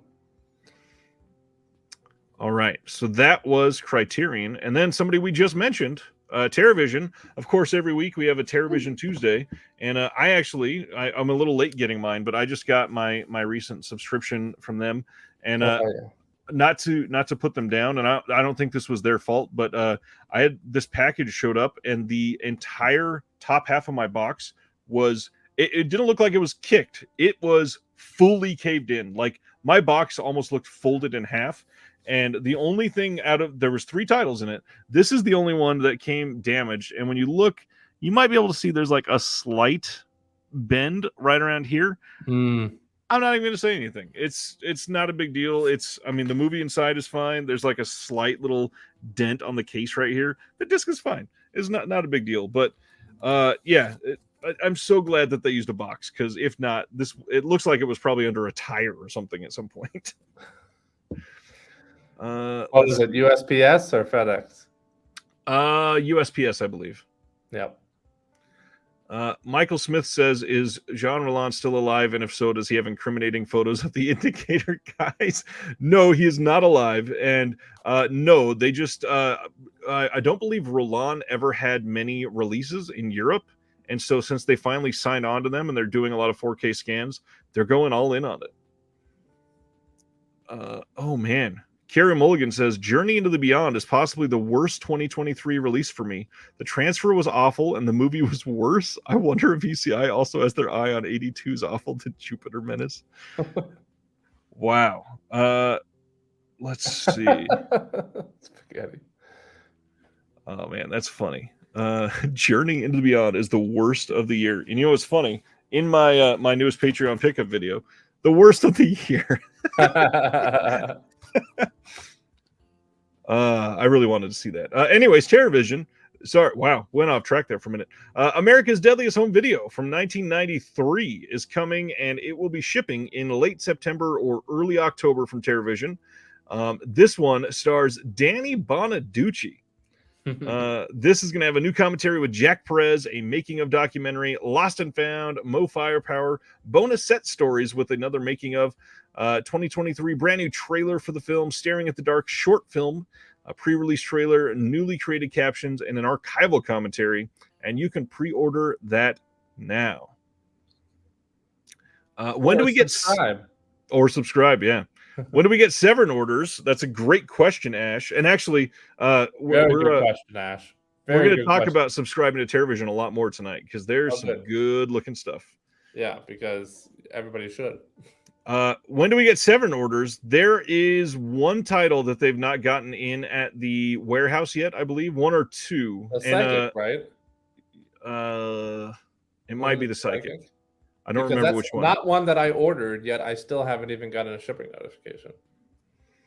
I'm on the edge of my seat over here. The people that have only ordered like one title, a lot of them are starting to get shipping notices. Some people already got stuff. So if you ordered every title or one of the ones that are missing, you're just going to be waiting, unfortunately. America's Deadliest is great, highly ambitious, early 90s shot on video, but feels more in line with found footage. Nice. And I believe this was Jack Perez, right? And didn't he do some guy who kills people too? Yeah. And this was, a lot of people are calling this like one of the best TerraVision titles so far. I was really stoked to get this in. I need to watch that one soon. That's actually one of the, believe it or not, a lot of the TerraVision stuff I've gotten thus far has been blind buy. It's just because I like what they're putting out. But that was actually one of the few that I've seen. I saw that a while ago. I remember getting it from the video store back in the day. Right. Yeah, it's supposed to be great. And shouldn't do this on the show, I guess, but the guy that's in his Kevin Corrigan, he is amazing. I've always loved him. Yeah, me too. Very underrated. But then they also announced All Jacked Up and Full of Worms. This is coming again late September or early October. This is one of the Screenbox titles, and I've been wanting to see this for some time. Did you get to see this one? I did not, actually. Really? I'm kind of surprised about that. I know. I heard about it and I wanted to, and I didn't get a chance to. So this one is supposed to be surprisingly pretty great. This says Roscoe, who's played by Philip Andre Botello, is a maintenance worker at a scuzzy hotel looking for an escape, a desire that becomes twisted reality when he and some others discover a stash of powerful hallucinogenic worms that take the group on a trip to hell. Guaranteed to offend or disgust, All Jacked Up and Full of Worms is a mind-bending experiment in pushing the boundaries of cinema. I saw rave reviews about this. Yeah, liking the sound of all of that. This is going to have a commentary with Alex Phillips and Trevor Dawkins, interview with Troy Lewis, and then 2 short films. And again, you can order it now or subscribe. I mean, this sounds great. And not to mention, this slipcover is freaking gorgeous. Like, I know. The colors on this are... I love all their covers. Incredible. I know. What else did we just get? Even this one, Cannibal Campout. This is a really good slip for this. Yeah. Love it. Love it. It's like Second Sight TerraVision, Radiance, and Fun City Editions. Right off the top of my head are like the four where I'm just like, whatever they put out is probably going to be great. I've got like 4 or 5 others to add on to that, and that my other show, The Incinerator, is one of the things I'm recording this weekend. And Yeah. I shouldn't reveal everything yet because I hope people listen to it for this. But the episode we're putting out is we're incinerating boutique labels, and I'm taking on somebody from another physical media podcast. And the way that we do the show is I had to send in a list of 16 favorites, and cutting things off of that list was damn near impossible. And I cannot wait, but also I'm so scared for what's going to happen on Saturday to try to comb this down to just a couple is going to be terrible. That sounds like a blast. Will just showed up. America's Deadliest Home Video sounds like Jeremy got a Cameo account. Oh, hey, Will. Glad you could join us. That's hilarious. Ronnie says 96 people watching, but only 39 likes. Come on, people. I'm actually showing 99 watching. I think 96 on YouTube, though. Yeah, but still not enough likes regardless. This is true. Is it films at home? Oh, that's hilarious. Let's go to the next. Oh, wait. Michael Smith. I will answer that with a absolutely 100% resounding yes. I have not checked that out yet. Did that price ever come down on Bones and All? Good question. I do not know the answer to, but it was one of my favorite films of last year. So because it was hovering, wasn't it at like $25? Yeah, it might still be up there. It's 28 on Amazon right now. What up? What in the world? Is it getting rare? Man, that's why. It depends on if you want to spend that much, Michael, but the movie itself is absolutely worth it. You know, the other one that I was talking about today was somebody because we were talking about the Shout sale. One of the titles that they released recently has not gone down at all, and that is A Walk to Remember. Surprisingly, I love A Walk to Remember, and it came out, and on Amazon right now, it is $27.34. Wow. And it's been out for months. Like, I do not understand this. It was part of the sale or no? No, because it wasn't. I don't think it's a Shout Select title. Oh, okay. I guess it is. Yeah, it was just 2 brand new. Yeah. Or maybe it was a part of the sale, but it was like 25 or 24. Yeah, not a big difference. No, hardly at all. Okay, that's amazing. Sivner says it's Mandy more, not Mandy less, Ryan. Dang, that is a really great quote. Oh, Bones is streaming on Prime now if you want to support that bald-headed piece of shit. TerraVision also announced a new tote bag, and the art is by Ryan Graveface's wife, Chloe. And I actually really like the look of this. This is pretty damn cool. Chloe's great. I'm the one who said during their live stream that we should get a Chloe original if we subscribe to the highest subscription tier. Because her art is fantastic. One of the things that people don't talk about with TerraVision enough, and I just happen to have them with me, so I may as well bring them out, is inside each one. Let me make this off the screen. You get one of these that talks about creep coins, and one of them, you get the creep coin. It's the little green circle on the inside. And if you collect enough of them, you can turn them in with TerraVision to get something. And one of them is at 25 coins. So if you subscribe for 30 titles, you're going to have 25 of them. At 25, a custom Garbage Pail Kid trading card made of you by Chloe. Oh, that's a pretty cool pretty freaking rad. Yeah, that's really rad. But yeah, if you've never seen this, I'm going to go through some of these real quick. 8 coins, you get any TerraVision cassette. At 10 coins, any of their LPs. 30 coins, a VHS mixtape made by Ryan Grayface himself. 40 coins, a customized VHS cover of your favorite horror movie with you incorporated into the artwork. How many is that? 40. Okay. At 50 coins, 12 months access to the TerraVision Vault, everything in the works. It's like a year-long backstage pass. 75 coins, Ryan Grayface will create a character for you to be in his next film. And then at 100 coins, 2 tickets to our annual Fright Fest in Savannah, Georgia. You'll receive the full VIP package, including limited run posters, t-shirts, backstage access to meet with directors, free Haxon experience, plus a place to stay. The only thing not provided is transportation. Also includes a free round of TerraVision's Unhappy Campers membership. Membership includes exclusive hand-poured vinyl and more. Pretty damn rad. I don't know. I mean, as much as I want the Chloe hand-drawn garbage pail kid of me, I don't know if I should get that or if I should save up for the 100. Right? Those come in every single one of their releases? It's supposed to be in every single one. I've heard some people say that some of the recent ones hasn't had them, but Brad has said, I think it was on Facebook or maybe it was in our Discord, they're reworking to create some new prizes actually. So that could be why they're not included in some of those. Interesting. We got a question from Ash on the fence about buying Bloodsport on 4K from the UK. Do you think it will be released in the USA soon in 4K? I honestly, I kind of don't, because I feel like they would have announced it so far. It's been released in 2 different territories now. I really don't think that it would have been that far behind. We'll see. If you want to highlight Will's comment there, I'll just say that I'm taking his book now and using it as toilet paper. I'm ripping out the pages and using them as toilet paper. It can't be very absorptive. Next up, The Way We Were with Barbara Streisand and Robert Redford is getting a 4K release on October 17th. This is a 50th anniversary edition, and all I have to say, what is this cover art? Like, this seems like some of the laziest design work I've seen on a studio release in a long time. And I'm sure this is going to look great on 4K. It's coming from Sony. But oh man, this is not pretty. At least make Robert Redford biting Barbara Streisand's neck like the Cannibal Campout cover. Or, I mean, that was funny. But also, at least make Robert Redford visible. Yeah.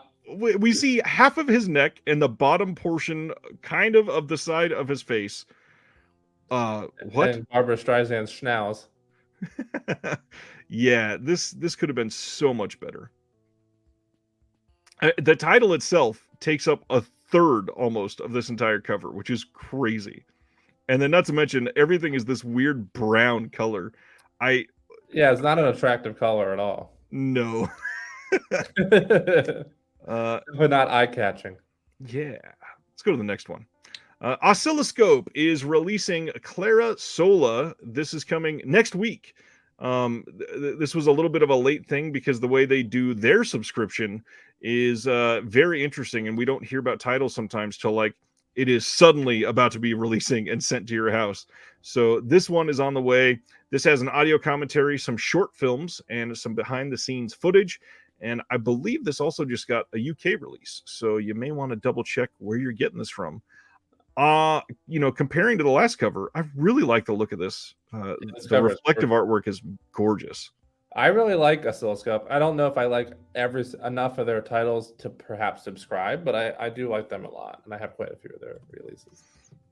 Yeah, they do good stuff. I don't think they get shout out enough. So I completely agree. Yeah, they and I honestly still think they may have the most like appealing.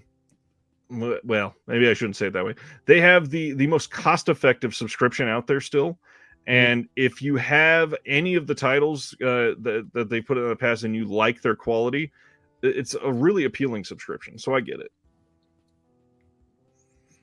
Completely get it. Will's going to town in the comments about Garbage Pail Kids' names. just totally commandeering your show in the comments. That's classic Will. Oscilloscope is also releasing Anonymous Club from 2021. This is a 16mm film that was shot over a 3-year period that chronicles Melbourne-based musician Courtney Barnett's ups and downs on the world tour for her album Tell Me How You Really Feel. And I've heard that this is actually great. I'm very curious to see this audio commentary on this. Have you heard anything from Courtney Barnett? I feel like she's somebody you'd like. No, yeah, I've listened to some of her stuff. I like her.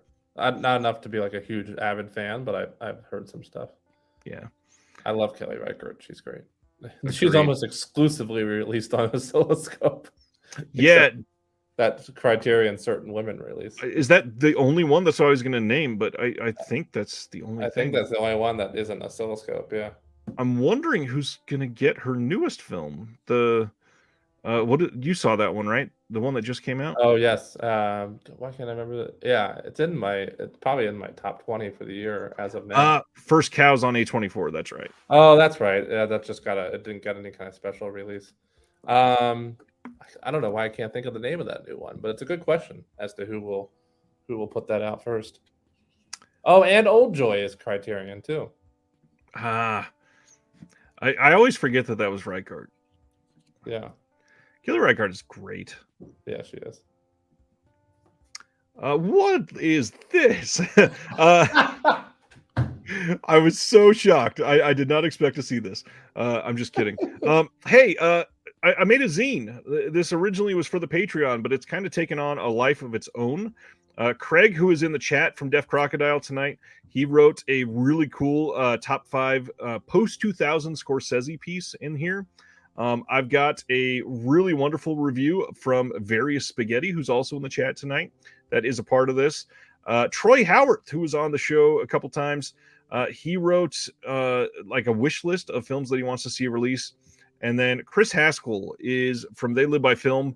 And man, he went all in on like a 5-page piece about Arbalos films that actually Craig from Deaf Crocodile was a founding member of. And we go through all of their titles, and then we got an exclusive interview about their newest release. And I don't know, this thing is special. If you if you are ever into physical media or curious about what's in these things, you can buy this on Amazon now. The link is in the description below. I will be getting this up on Apple Books here soon. I'm in the process of that. The approval process takes a little longer on that one. They're a little more stringent than Bezos. But at this point, I'm very curious to see where this comes out in the future. I'm really digging this, and every month, brand new artwork from Planet Mondo coming. This is his second piece for us, and I think that this piece is incredible. Yeah, it's beautiful. This is a piece of literature that I look forward to on a monthly basis. I told Ryan in private, but I'll say it now. If you're at all, I mean, if you're watching the show, then you got to be reading this thing, because it's everything that we love about physical media collecting and all these different labels that we discuss on a weekly basis. And it's just the amount of effort that he puts into this thing is astounding. So check it out, please. I appreciate that. As Craig basically says the same thing. As Craig says the same thing. And shout out to Various Spaghetti, who is another person just like John Peters, where if you don't follow him on Letterboxd, you should, because one of my favorite people to read movie reviews from. They're long, in-depth, and introspective most of the time. Stan says no physical edition, and man, this is where it gets tough. Like, obviously that is a dream. I would love to get this out as a printed magazine every single month, but there's a couple things. So first off, this was the biggest month yet, and it was 18 pages. Like, that's not a lot to go to a local print shop and try to get them to print 18 pages. To put it out as a full-size magazine, get it something like 3 times that length. I can't go and make a 55-page zine every month. That would literally kill me, probably.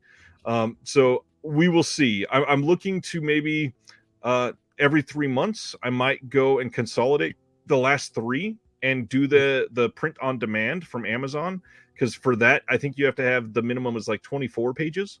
So that works out, but we'll see. It is so much that goes into this. If you did the print on demand with Amazon, would they send it as like 3 separate volumes, or would it just be one? It would all be smushed together as one. So it's tough. John says Vinegar Syndrome Press.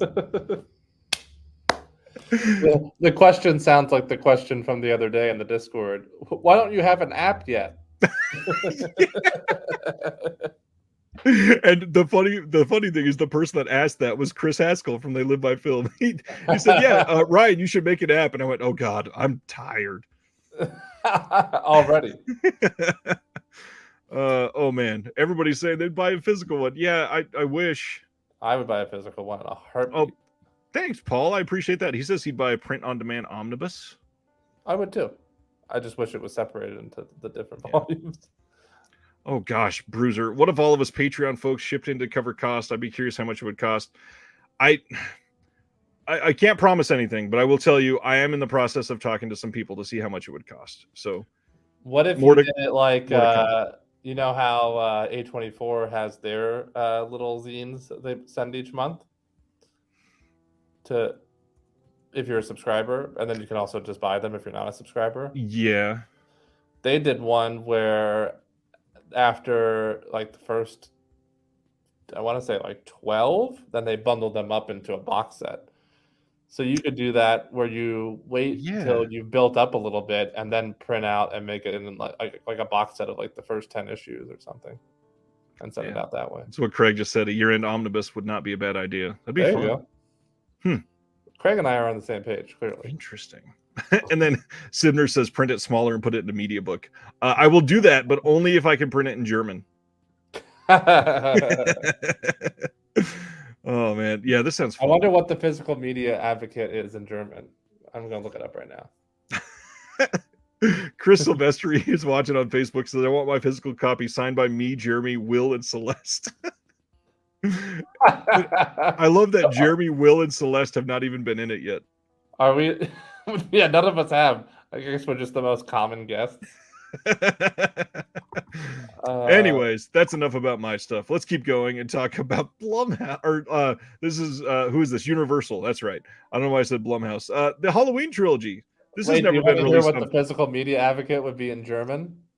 Oh no. Der Anwalt für physische Medien. There you go. Very interesting. I'm gonna put it in. Oh wait, I'm gonna put it in the chat. I'm gonna log into YouTube and put it. Stan says Das Advocat. Reservoir Fella 88 says Radiance Film does a zine for subs and it's really nice. Yeah, completely agree. They are a really good spot. I may actually talk to Fran. That's a good idea too. All right, so this one, nothing new on these Halloween steelbooks, and that artwork, eh? I mean, I'm intrigued by this. It's appealing to me. I'm not going to deny it, but I don't know if I love the movies enough to get this. All three of them. Here's the thing. I actually like the three films. All three of them? I do like all three of them. I think that 18 was a really good Halloween film. I think Kills was brutal, and it was the first Halloween film that made me go, wow, like, this is a deadly Halloween film. And then the third one, I mean, it's The Ender. It wasn't amazing, but I think that once I understood that it was the end of the supposed franchise, for now at least, that watching it the second time, I appreciated it a whole lot more. I'm actually the opposite. I liked the end. Halloween Ends more than Kills. Interesting. The only thing I didn't like about Kills was the Evil Dies Tonight aspect, but the brutality in Kills was actually really well done. Yeah, some people really up in arms about the artwork. How do you feel about the artwork? I don't mind the artwork. I think it's okay.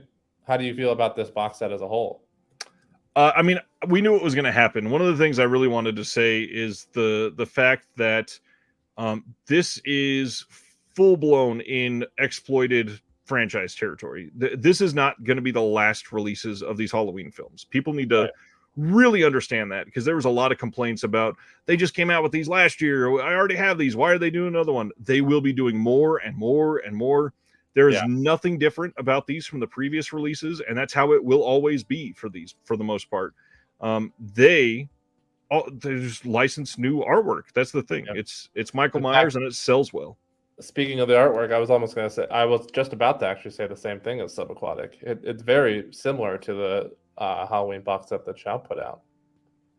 I feel like Yeah, it looks similar to me. yeah, it's very, very similar for sure. Yeah.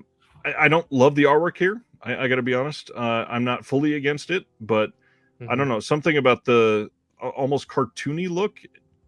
Maybe it's just the mock-up doesn't look great, and maybe it'll be even better. And I got to be honest, a lot of people hate steelbooks. I'm a steelbook guy. I literally have I have 9 steelbooks displayed on the wall behind me. I Yeah. love them. I really like some of these steelbook collections where it's housed in the steel package and it's a whole bunch of steelbooks inside. Yeah. However, this just doesn't really appeal to me that much, and I like the Halloween franchise. I put it in my cart, but I don't know if I'm going to pull the trigger. That's how I feel about it. Carrie says, "Did you like how Lori aggressively stabs herself in the ass with a syringe?" I mean, who wouldn't? it's Jamie Lee. I like Jamie Lee. All right, this is actually pretty damn cool. So October 24th, Kino Lorber is releasing Alien Outlaw from 1985. But the cool thing, this is the second release in a new series called Kino Cult, and they are having spine numbered slipcovers. They're having these very interesting looking films. What was the first release? I must have missed it. It's about to get announced, and I'm sure that we're going to have some speculation. I think that they're waiting, and I'm going to explain why in just a minute. But I'm going to do that after we reveal what the third title is. So this is the second spine in the Kino Cult line. This is a film by Phil Smoot, and this one is going to have 4K restoration from the OCN, a couple audio commentaries, a featurette with the director, interviews, news conference, like way more special features than most Kino titles. And it stars Lash LaRue, which is pretty damn cool. Their number 3 title also will as well. All those, man, you got to shout out yourself earlier too, not just Kino. So let's... yes, K-Man, it is a metal case holder like that Rambo set for sure. Let's keep going. And after the third title, then we're going to speculate on something from them. We mentioned this earlier. Universal is releasing on October 10th a Best Buy exclusive 4K steelbook of Megan from last year. This also includes the unrated cut. So once again, they came out with the blue and then released a 4K fairly recently after that. But on top of that, this is now, it's got the unrated cut. It's got everything that you could want in this. But I could have swore that the Blu-ray had the unrated cut. It did. Yeah. So it's like, at least they made it a steelbook. I mean, that's a little bit of a perk instead of it just being a 4K upgrade and nothing else. What do you think of the steelbook? I like it. But I don't know if I'll get it. I got to admit, I think I like the steelbook more than I like the movie. Yeah. I don't think it was great. I just wanted a lot more from it. And I will say the unrated cut, much better than the PG-13 cut of this. Yeah. I think it was pick PG-13. This one up. I think it was PG-13, yeah. I think this if I'm not mistaken, when I looked on Best Buy, it's not like it's terribly expensive. I think it was 28. Yeah. Which I feel is pretty reasonable, so I might actually pick it up. Yeah, most of the Disney seals are like 38 now. Yeah. Yeah, this one, I don't know, the whole 4K thing is rubbing me the wrong way still. Like, obviously, it deserved to come out on 4K the first time, but yeah. I just picked up Asteroid City, for example, and I'm expecting the very strong possibility of them doing the same thing with that. Yeah, I mean that's a good question. I'm still amazed that we don't have any Wes Anderson 4K release from Criterion yet. I know that perplexes me as well, and I know that Asteroid City will probably get a Criterion at some point as well. Why not? Well, I mean, we're still 3 films behind from him going to Criterion. Only 2: French Dispatch, and now this one. Isle of Dogs too. Oh, that's a good point. Yeah, I completely forgot about Isle of Dogs. So they are. God, when did Isle of Dogs came out? Like 2017? It was it was a while ago. So they are behind. So yeah, I mean, it's been a long time since one of his new ones got a release. Interesting. Subaquatic says Asteroid City Criterion 4K 2026. That's a strong prediction. Oh yeah, he said Isle of Dogs as well, or they. Sorry, Isle of Dogs has a 4K master ready and waiting, as far as I know. Interesting. Well, that's a good question. How many of the older Wes Anderson films do they even have 4K masters out there, or were they 2K? He shoots on film. Interesting. That's a good question. That could change the outlook on. I haven't even looked those up yet. So if they don't have 4K scans, that's not a simple just jump into it. Yeah, exactly. Let's see. Carrie Mulligan wanted to shout out the unrated cut doesn't add much. There was no extra scenes, just added violence and language. They claimed to kill was cut, but it wasn't added. The violence and language, honestly, I think it adds quite a bit. Yeah, it added more for me. Yeah, the elevator death for sure was the biggest one for me that it was changed. Especially because I love Ronnie Chang. I think he's hilarious. Yeah, he is hilarious. Then Warner Archive. Man, we've had a solid month from a lot of people, and Warner Archive is one of them. These are all coming on September 26th. And guess what? We are not just looking at releases from the 30s, 40s, and 50s. This first film is from 2000, and it is Before Night Falls, and it stars Javier Bardem. Look at that. And then Johnny Depp is also in this. Wow. I have never seen this. Have you seen this? Yeah, I've never heard of it. Me neither. Oh, thank you, Terry. Look at you doing that. He says, looking at Criterion, the only 4K master was for The Life Aquatic. So theoretically, that might be a lot easier and cost effective for them to release in 4K, but maybe they're waiting and gonna do like every other month do a new Wes Anderson or a box set or something. Who knows? If they did a box set, I would be stoked. And honestly, I mean, if they're gonna do a box set of somebody, that's Wes is clearly like one of their favorite people, judging by how many releases of his that they put out. So it would make sense that maybe they would do a box set at some point. Stan and Sibner both said that this is a great movie, or I guess Sibner didn't. He said it was a big deal when it came out. This is one that immediately went on my wish list for after this comes out. On this, we got a special feature list that is surprisingly long for Warner Archive 2. Commentary with the director and actor Javier Bardem, screenwriter Lazaro Gomez Carriles. I realize the way I just said that might have implied that Javier was the director. It's not. Julian Schnabel is the director. The composer, co-director, there's a bunch of people on this commentary. They've got some shorts, documentary, 1983 interview with Reynaldo Arenas, behind the scenes home movie. There's a lot coming on this disc from Warner Archive. Cool. Yeah, I'll pick that one up for sure. Especially with Stan's endorsement. Yep. And then moving right along, this one is maybe the most exciting thing that they've announced in a long time. And I say that unironically. They're releasing 1997's Cats Don't Dance. Yep. And I am stoked on this. I watched this a lot as a kid. Oh my God. I was about to say the same thing. I watched this on repeat. I still had my old Disney, like the big box for the Disney VHSs, the big clamshell. Yeah, the clamshell cases. I still have the one for this. Craig says, am I the rare person who generally prefers great single releases over box sets? That big cost scares me away from most box sets. Normally, I'd actually probably agree with you if they are pricing them accordingly. That's the biggest thing. If they were pricing them at a lower price than normal, sure. But for the Wes Anderson thing, a lot of people have the Blu-ray releases. So I would be more enticed to upgrade if it was a 4K box set than to buy each one at $25. Yeah. Let's see. Simner says, perhaps those 30s musicals aren't selling as well as they'd hoped. I don't think that's actually the case. I think that they're saying essentially that they are trying to release these just as they're getting restorations. And a lot of those 30s films are falling apart, and they're restoring those more rapidly than some of the newer films. So, yeah.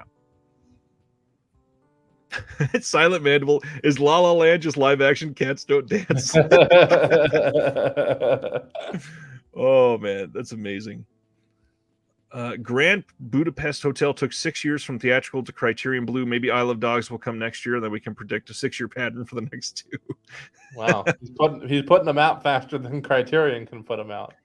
Yeah, that's true. And I think he had like 2 waiting during the pandemic, right? Oh God. Yeah, I think he's already working on the next one.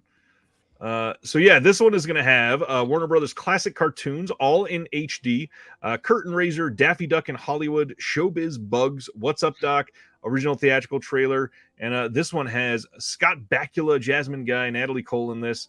I'm definitely getting this one. Yeah, I watched this on repeat as a kid.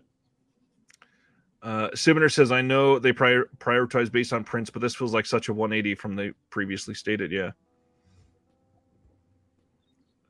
Carrie Mulligan, Michael Keane sarcastically called Cats Don't Dance a box office sensation, but I was still surprised to see it. It only grossed $3.5 million. Wow. This felt huge to me when I was a kid. As a kid, it's a big deal, but Right. maybe it didn't do well. Interesting. Continuing down their line of the older films, we are getting Katharine Hepburn's Christopher Strong from 1933. This one is going to come with vintage short subjects, Plain Nuts in HD, Tomalio in HD, and then vintage cartoons, Buddy's Beer Garden in HD. That is pretty damn cool. And then the next one, this one, speaking of Woody Harrelson, Palmetto from 1998. This also stars Elizabeth Shue and Gina Gershon. This will have the original trailer, and that is it. This is a surprisingly underrated film, in my opinion, actually. I really enjoy this one. I'm sad that the only bonus feature is a trailer, but yeah. But it's a great movie. So a great movie that I am honestly shocked is getting a Blu-ray. Yeah. This is very surprising from them. Yeah, it is. Then one that's not surprising in the least bit, Saratoga from 1937 with Clark Gable, Jean Harlow, and Lionel Barrymore. This one is going to have the original theatrical trailer and then The Romance of Celluloid from 1937 in HD. Just continuing, long month from them, Westward the Women. This is from 1951.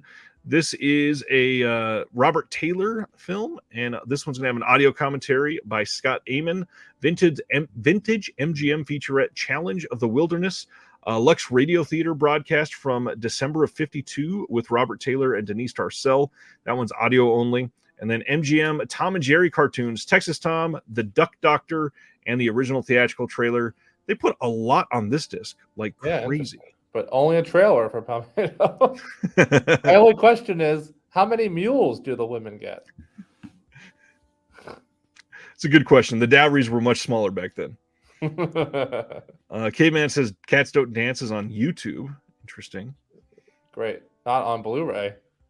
That's true. Is it in HD? Probably not. Speaking of some of the older classics, the Coen Film Collection, Coen Media Group is a partner label of Kino Lorber. They are continuing to add to their slate from this year from some pretty incredible titles. We are getting The Three Musketeers from 1921 and The Iron Mask from 1929, both starring Douglas Fairbanks.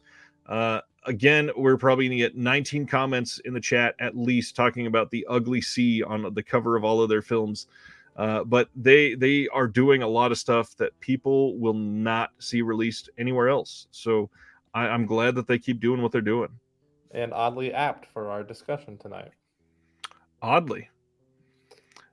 Sibner says Cats Don't Dance came out the same weekend as Liar Liar, and all three original Star Wars films had been re-released with that new extra footage. So yeah, people were not going to the theater for Cats Don't Dance. That makes a lot of sense. Liar Liar, what a classic. Love that movie. Another one that got a Shout Select release. That's true.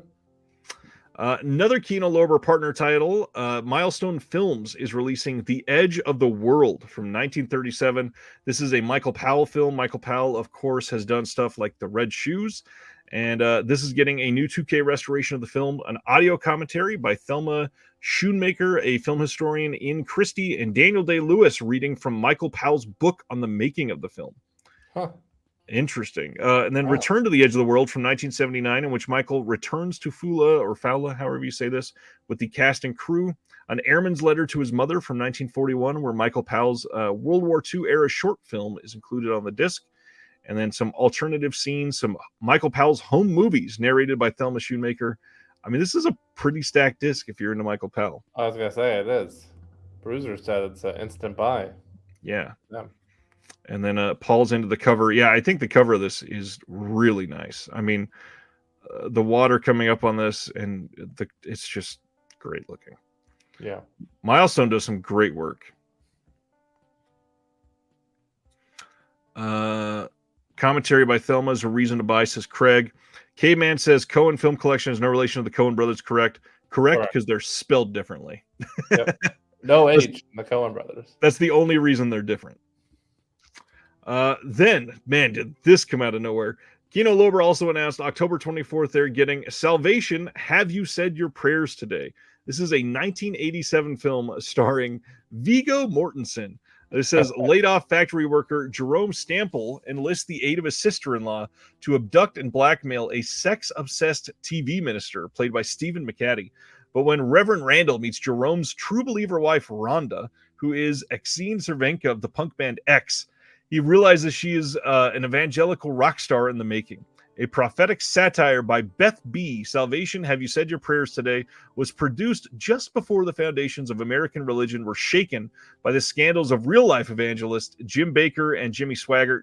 Released during the MTV explosion, Salvation is bathed in a glossy 80s aesthetic and backed with songs by New Order and Cabaret Voltaire, laced with the razor-sharp social commentary that made Beth B. one of the most provocative voices of a generation. And I need this release. On this, we get an interview with Beth B. by Indie Collect president Sandra Schulberg. The Dominatrix Sleeps Tonight, a music video by Beth B., and then a trailer for the Beth B. collection from this year. And this looks incredible. Yeah, I'm stoked. Sibner, honestly, when there's no restoration, do you think anyone at Kino watches these titles before deciding to put them out? I sure hope so. But yeah, this sounds amazing. I don't know how I've never seen this. This sounds like so right up my alley. Good time to bring this up. I really wanted to say a big thank you to the community tonight. I had posted a couple times, and I mentioned at the very end of last Thursday's show that we had a individual who's in the Discord that has undergone a personal tragedy. His wife is struggling. She had been living a very active life and had not been doing well. And she is currently stuck in a wheelchair, basically. And they are in a really terrible position. And everybody that is surrounding this community came together. And we donated more than $3,700 to this family on the other side of the world. And I know a lot of people were skeptical. I did see enough evidence to conclude that this was somebody genuinely in need. I would never have asked if I didn't see that, but I am astonished that we all came together and sent this much to somebody in need. And I thank you all, because I'm amazed that we could come together like this, because I don't think many other channels would have responded like this. And it takes a lot for everybody to do this. If you are still interested in donating, I'm still sending over any straggling donations. So the link is on here. But yeah, I will say, if you're listening on the podcast later or watching this in the next couple days, please don't hesitate to consider sending something still. You can go to paypal.me/RVINLS, and I will still send this for as long as they come in. The family's going to need a lot more. They live in a house with a lot of stairs, and she's stuck in a wheelchair. So it is a massive change to somebody's life. And again, thank you all for responding. Truly. Yes. Couldn't agree more. But now let's talk about Burt Reynolds and Shark. Oh, yeah. So Signal One Entertainment is a company that we don't talk about a lot on here because they don't announce that much. And they have announced 3 titles suddenly. This is a company from the UK. September 25th, the Burt Reynolds film Shark is coming out. This is from 1969. This also has a lot of lacking of special features. We got a still gallery on here and a trailer, and then a video essay by Lee Gambin, which is great. He's been on the channel before. But the big thing is this is a Samuel Fuller film. I didn't know that. Interesting. I also did not know that. But the other two I titles. don't like the way Bert's looking at me on that cover. No, it's not a great cover. These other two titles are probably more exciting for those in the UK, at least. The Legend of the Seven Golden Vampires is also being released on September 25th from Signal One Entertainment. This is a co-production between Hammer Films and Shaw Brothers, and it's got Peter Cushing in this, who we're obviously going to be talking about a lot tonight. And this is great. This also had a release from Scream Factory, but I don't think this had a good release in the UK at all. So I hope that a lot of people are very encouraged by this. Peter Cushing, a very frequent Coen Brothers collaborator, so obviously we'll be talking about him a lot tonight. Just kidding.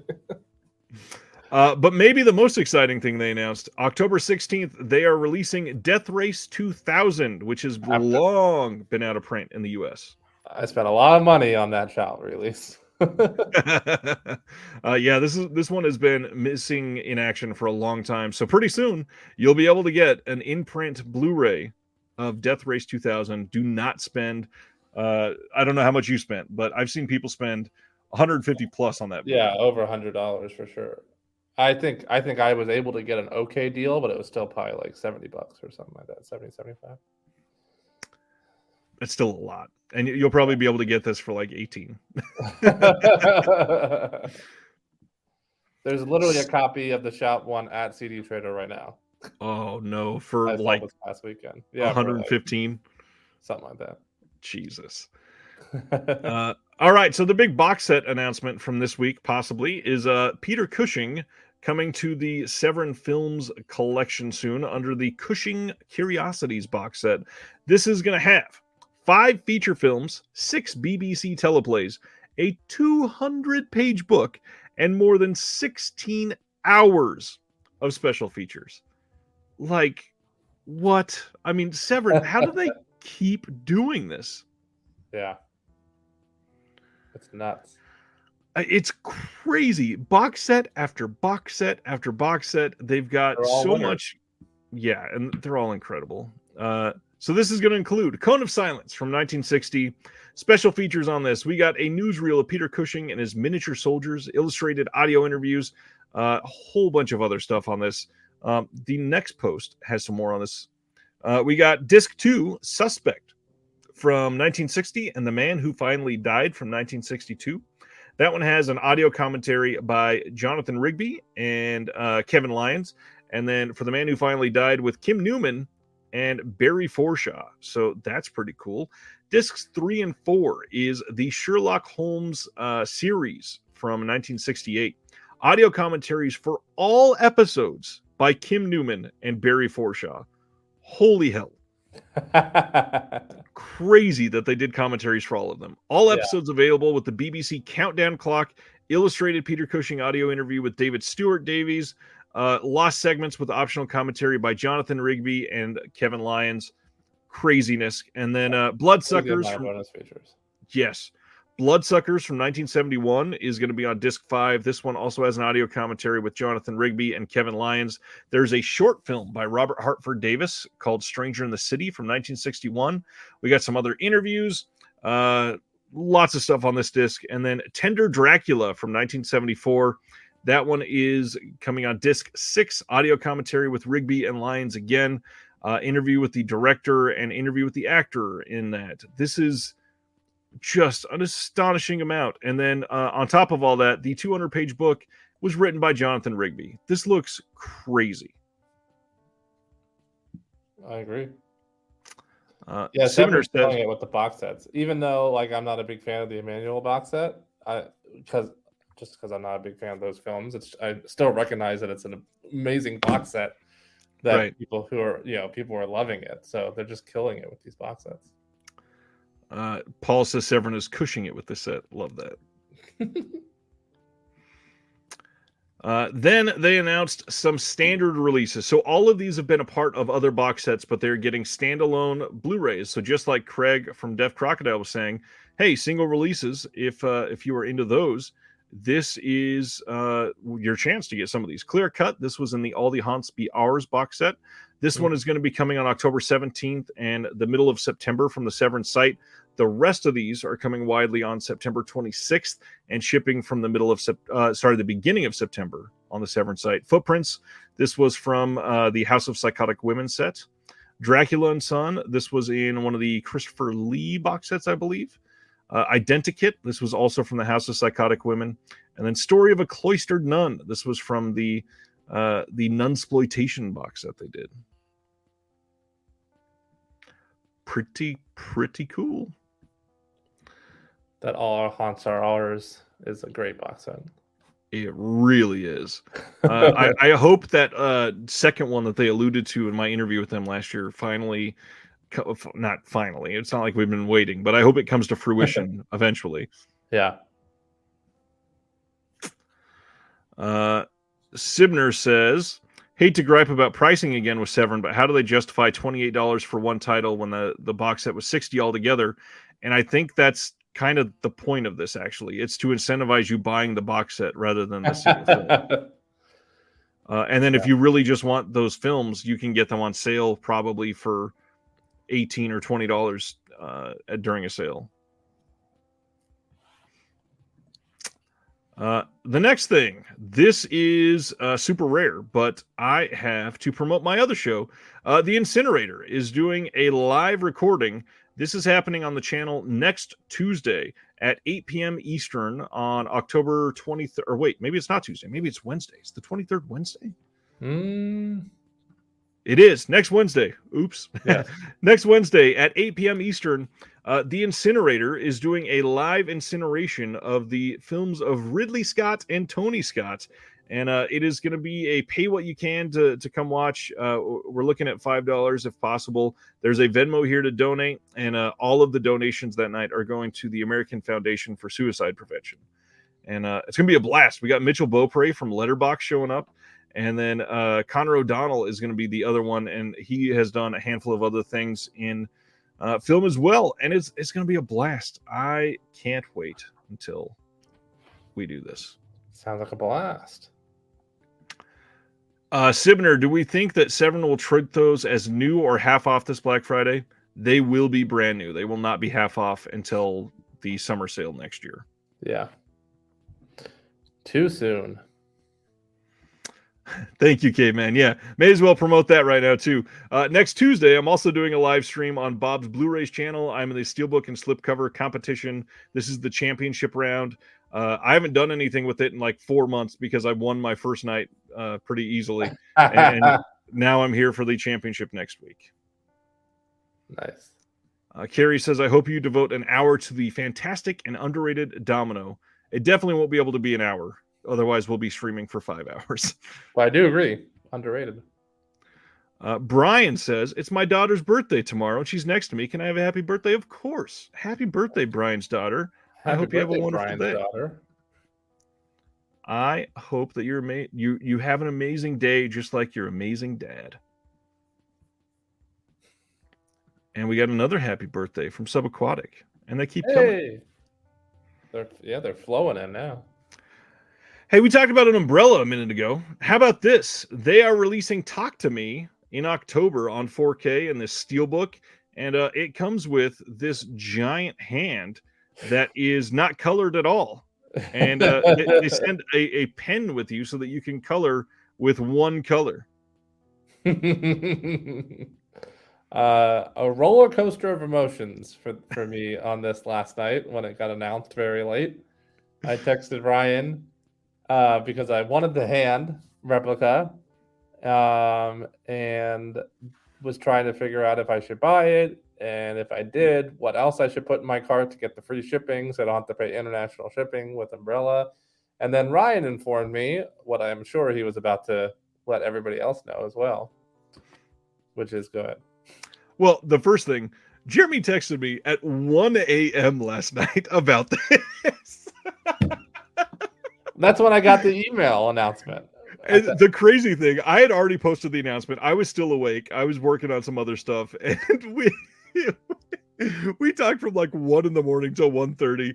And yeah, we talked about this. But A24 is going to be selling their own version of the Talk to Me hand. And it will be a replica. It will be all colored and everything. So you might want to wait and get that one. Yeah. So then I was able to sleep soundly last night. Bruiser says, "Isn't this set like $110?"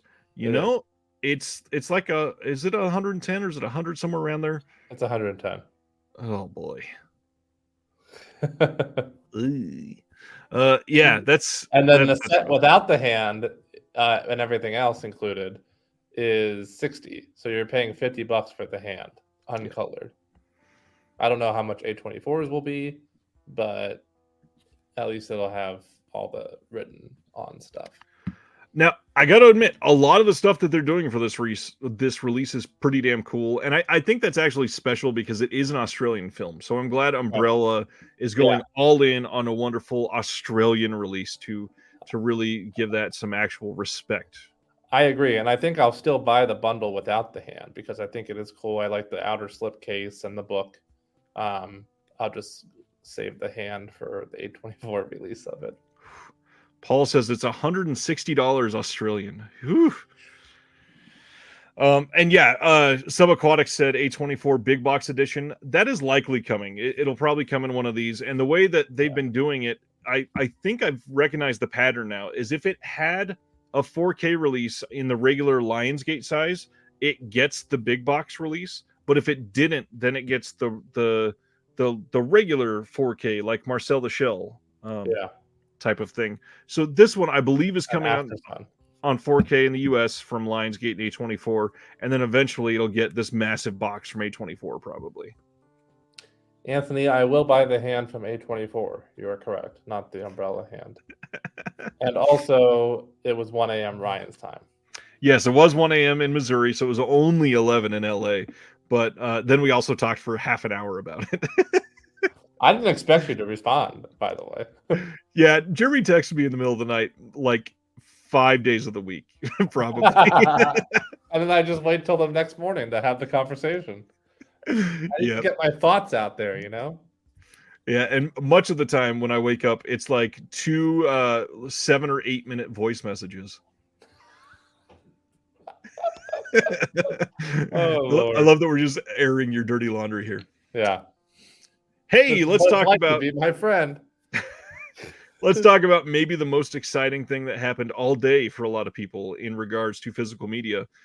Disney and Fox, technically 20th Century Studios, is finally releasing 2022's Prey. This is coming on October 3rd in a 4K release, a Blu-ray release, a DVD release. It is getting this Best Buy exclusive 4K Steelbook, but it is coming as a standard release as well on the same day. Beyond all of that, it's actually getting genuine special features. Like we have a commentary, we have deleted scenes, we have making ofs, we have alternate opening scenes. The only thing I'm not seeing is the Comanche language listed. So I'm not sure if they're going through with that, but this is a big deal. Like the whole Australian physical media from Disney being canceled recently, this is invigorating to see this happen. It is exciting, and even though I didn't love the movie, I'll still probably pick it up. Yeah, I'm not really one on this channel to say very often, hey, you should support this release to support something, so everybody should buy it. But I kind of feel like this is one we honestly should do that for, because there's so many things that are positive about this. I mean, the way that this was made, the fact that it's a part of this franchise, and many people think that this is the best since the first one. I think the art on this is really great if you're going to go for the Steelbook. I'm very happy that it's getting a physical release at all. I don't know. This could push them to doing something like Barbarian. It could, lead to some other things that have not come out at all. I think that 100%. This is, it's following up the release announcement of The Boogeyman that was also from 20th Century Studios. So, yeah, this is shocking. Yeah, I agree with you that if there's any piece of physical media to strongly support, it's this. For the same reason that Paul mentioned up here, is to show Disney how important physical media is and try and get them to be like not as shitty. the hard part, Disney has never cared about physical media. Yeah. They've been against it literally since the dawn of time. So I don't have a ton of hope, but I do hope some ways that this fixes it. Yeah. I mean, that's all we have. That's all we could do. I really love some of Sibner's comments here, so I do want to highlight them. We cannot underappreciate how big this is. It is, as far as I know, the first exclusive streaming film to get a physical release, especially from a major studio like this. And that's somebody's going to come back and say something like The Irishman. It had theatrical play. I think the only theatrical play Prey had was when it premiered at Fantastic Fest, and that's it. Like, this is an actual shocking big deal. Yeah. So the only thing that's a downside for me, like I said, is not including the Comanche language, and Craig is upset about that too. That's the number one thing I want is both languages. But Yeah. if this sells well, it could mean more good stuff coming. I agree. That's the biggest deal. Yeah, that's why even though again I didn't love the movie, which I just saw Stan said as well, I'll still be picking it up because we gotta support it. Well, and I liked the movie, I just didn't love it. My hot take, it didn't even appeal to me enough to watch it yet. I feel terrible. I need to see it. I haven't seen like the last couple Predator sequels. That's why I haven't got there yet. It wasn't that it's not appealing to me as a film, because it really is. It looked great, but Yeah, I want to catch up to the franchise first, and I just don't have time for that. Sure. I promise. Let's see. And then Sibner's last comment. I have a feeling now that the Disney Plus shows aren't doing so well, plus the WandaVision Manta Lab packaging, they might start putting their stuff out on physical. We'll see. I think that's a big question. I would hope so, but I don't know. I can't trust them at all. I'm really hoping. I'm hoping this is a push for something bigger. And Carrie Mulligan says it's not just Disney, which is absolutely true. There are many great titles locked in streaming land. Two of the biggest are System Crasher and Enola Holmes. Not only Netflix stuff, and honestly, not even streaming stuff. I'm still shocked the number of like festival films that we're losing every single year. It's crazy. The number of I almost feel like lost media is going to start happening more and more now than any of the eras before this, which is crazy considering what we've lost previously. Yeah. Because, anybody can take out their phone and make a feature-length film. It may not be great, but they can do it. So the other big thing I wanted to shout out is a reminder that the same website, the Digital Bits, that dropped the knowledge on Prey today, they are the same ones that confirmed earlier this year that The Abyss and was it True Lies, I believe was the other one, was supposed to be coming out on 4K before the end of this year. Honestly, this getting announced from 20th Century kind of makes me think that we may actually still get those before the end of this year. That'd be great. Also, we're all being very optimistic here and hypothetical when we talk about this kind of stuff, but what R1133 said, if we're talking about streaming stuff, we got to go to some of the shows too. There's a ton of streaming shows that I would love to see get physical media releases. Absolutely. Some of my favorite shows of all time are streaming, and stuck in streaming land. Yeah. You and I were just talking about Schitt's Creek. How is that? I think it's on DVD. Just DVD. What are we doing? And then there's even movies that aren't streaming, that weren't streaming only, that still haven't gotten physical media. Well, still under the Disney, umbrella, like something like The Empty Man, which is unbelievably underrated. Right. And then Sibner brings up Midnight Mass, which is my favorite Mike Flanagan thing he's ever done, which is crazy because he's done some incredible things. Well, Midnight Mass is a masterpiece, and I have a bootleg of that because I love it so much. I needed a physical media version of it, so I'll admit it. Hard part is they released the two miniseries before that on Blu-ray. So why can't we get Midnight Mass? His most successful one, not that Haunting on Hill House and Bly Manor aren't good. But you say most successful. His most successful is easily Haunting on Hill House. It was way more popular than Midnight Mass. It was not better, but it's way more popular. Interesting. Okay. Oh wow. I mean, I would love that. I agree with Carrie Mulligan too. I would love Teenage Bounty Hunters was a really underrated show that sadly got canceled after one season. Yeah, I want a physical release of the latest Chainsaw Massacre as well. Even though it's not top tier of the franchise, I still want it. R1133 is actually correct because I actually spoke directly with Flanagan about that, and he's so pissed that doesn't have a Yeah. physical media release. What a name drop, Jeremy. He's the nicest guy ever. Yeah. Really you need to slip in my number and get him on the show. I tried already. I'm too busy for that guy. I'm too busy striking. Back to Kino Cult. The third title in the line is The Dark Power, and a very suggestive cover that's not very reflective of the film here. This one is coming on October 24th. Again, this will have the spine number on the slipcover. This is number 3. This is from 1985. This has a new 4K restoration from the OCN 16 millimeter. It's got a couple audio commentaries on this, and again, just a solid looking release from them for this line. But now, I'm going to do some of my biggest speculating that I've ever done. So when I saw them announce these, I'm going to take this down so that people understand. I'm not telling you this is happening. I'm not saying that this is a guarantee. Don't go run somewhere else and say this. I think Kino Cult is going to be a big thing for them. And I think that this weekend, we're going to get the announcement for the first in the line.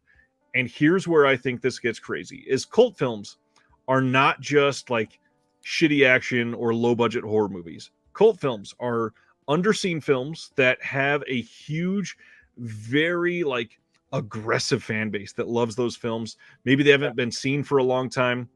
Well, I'm going to remind everybody, earlier this year, we had somebody slipped and let out that a very, very famous cult film that has never been on physical media before was going to be coming out from another label this year. I feel like we're going to get an announcement from Kino Lorber that the number 1 in their cult movies line is going to be Little Darlings.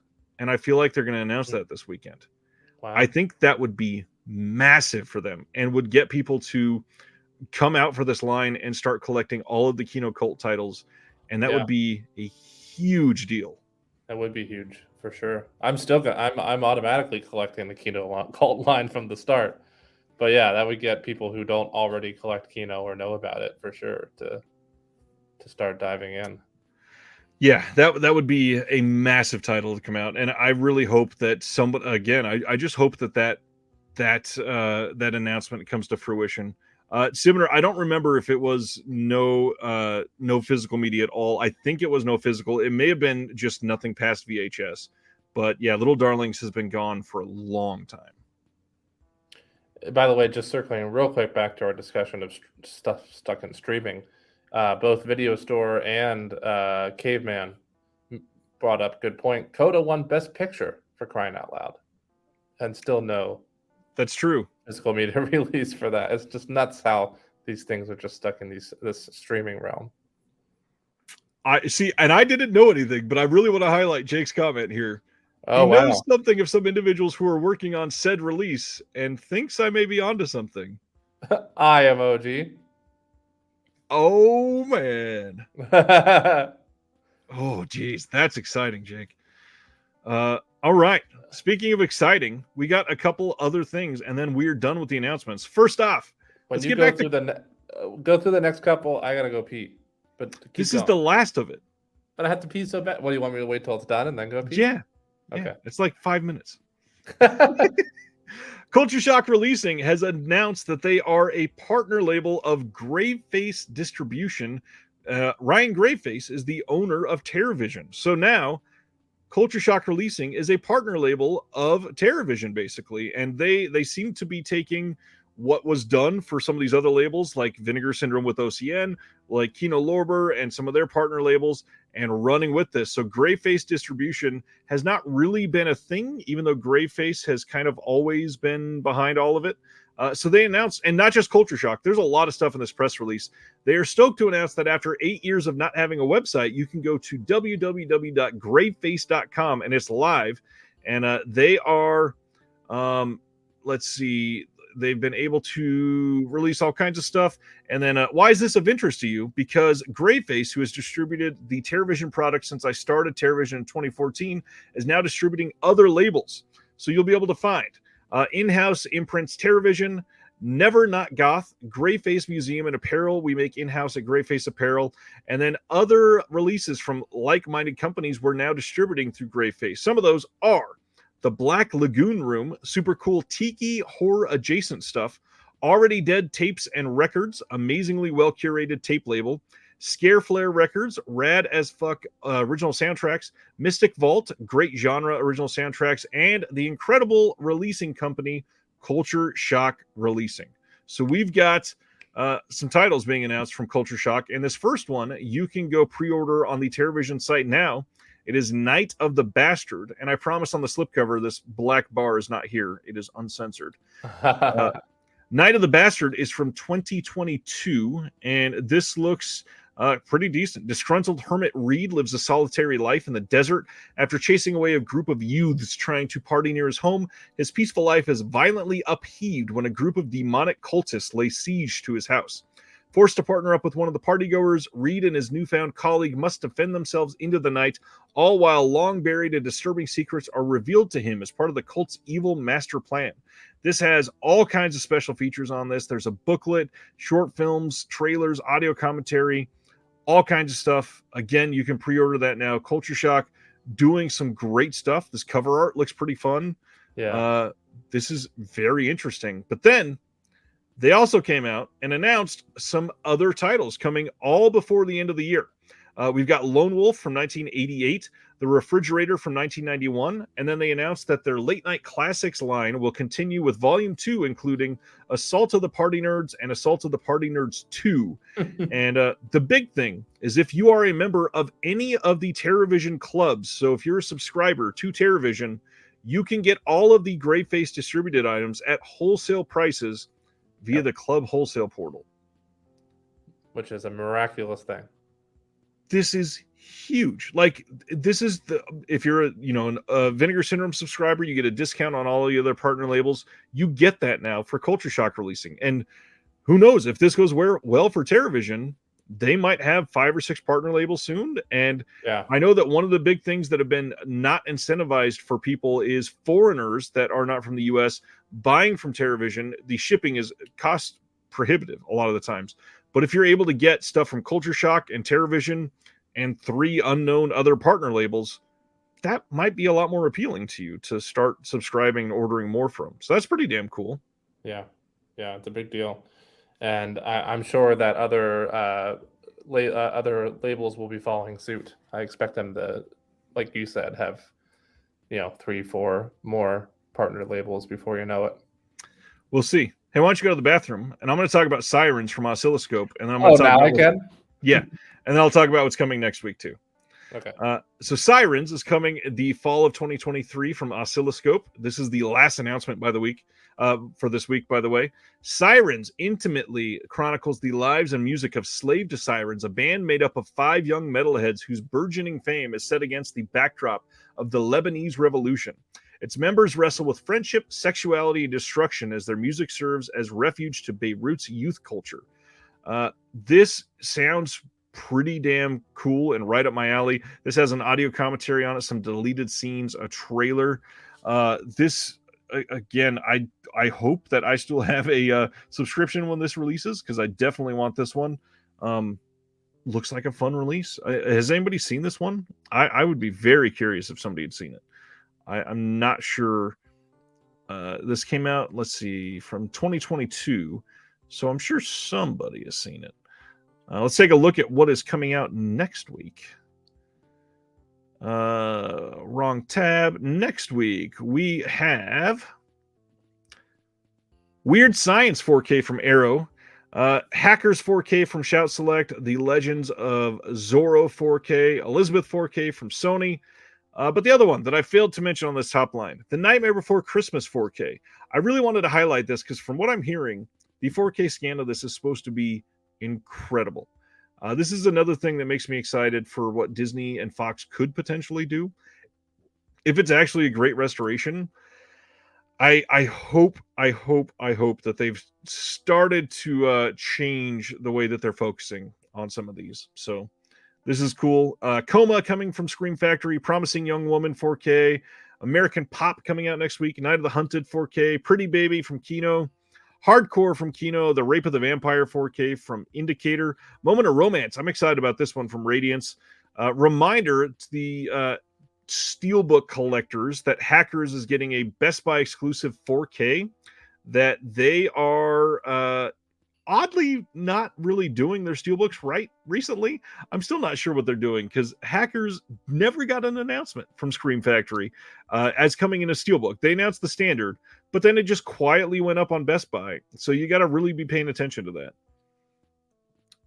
Let's see. Jason says, I miss Sirens, was planning on seeing it as it was on the same festival run as my short film. Just couldn't squeeze it in. Damn. I hope it's good. I've really wanted to see it for sure. Let's see. Other ones. We got the Unman Wittering and Zigo from Arrow. This is supposed to be great. I think I've got that one coming. Bo Vitaberg's new Swedish cinema coming from Criterion. This is the Disney 100 Steelbook for Nightmare Before Christmas that doesn't look great. The Blackening, I'm dying to see that. Still haven't been able to see that. Metalocalypse, Army of the, what is it called? Army of the Doomstar, I believe. So this one has some problems. It is missing some of the stuff that was printed on the slip that were supposed to be on the discs, and they're doing some sort of replacement about this. The listings have been pulled for this. I would hold out on that if you are interested in that one. Let's see. Talk about Jeremy longest piss ever. Don't forget, he's at his office. I believe he has to walk a long way to the bathroom. Terry scared me there with that introduction to Nightmare Before Christmas. By the way, can one select their first film on the Circle of Trust subscription? Feel like you have said before, but I forgot. If they're still doing it the same way, which I think they are, Oscilloscope is actually really great about you being able to choose not only your first film, but like if they announce something and you're not super into it, as long as they haven't shipped yet, I believe you can hold off on something, which is kind of unprecedented. That goes against the whole I like the motivations for a label to do a subscription. Normally it's to get you to jump into that and really sort of invest in everything they have coming. So that's really cool that they do that. They didn't have to. Yeah. You Hurt My Feelings. That one is coming from I believe A24. 3 to 2 Won't Go. That's a Kino release, I think. Spirit Halloween. If you're really wanting that on physical, that comes out next week. Clara Sola from Oscilloscope, and then the Blu-ray editions of those Roland titles. Kind of a lot coming next week. And again, reminder, we're going into fall, so there's pretty much every week going to be many releases coming out. So pay attention, get the ones that you want. Don't feel like you have to get everything, because you absolutely do not have to get everything. But the other big thing, and I wrote this in the zine, not to scare everybody, but it's August, which means in about a month, it's the next flash pre-order for the Vinegar Syndrome Black Friday sale already. Just when you think you're coming up for air. Well, you're a subscriber, so you don't have much to worry about. One thing you do have to worry about, though, the last time you were on the show was May, right? Yeah. And around that time, you had a friend came on to talk to you, and I heard that we might have another guest for you. Oh, boy, I'm out.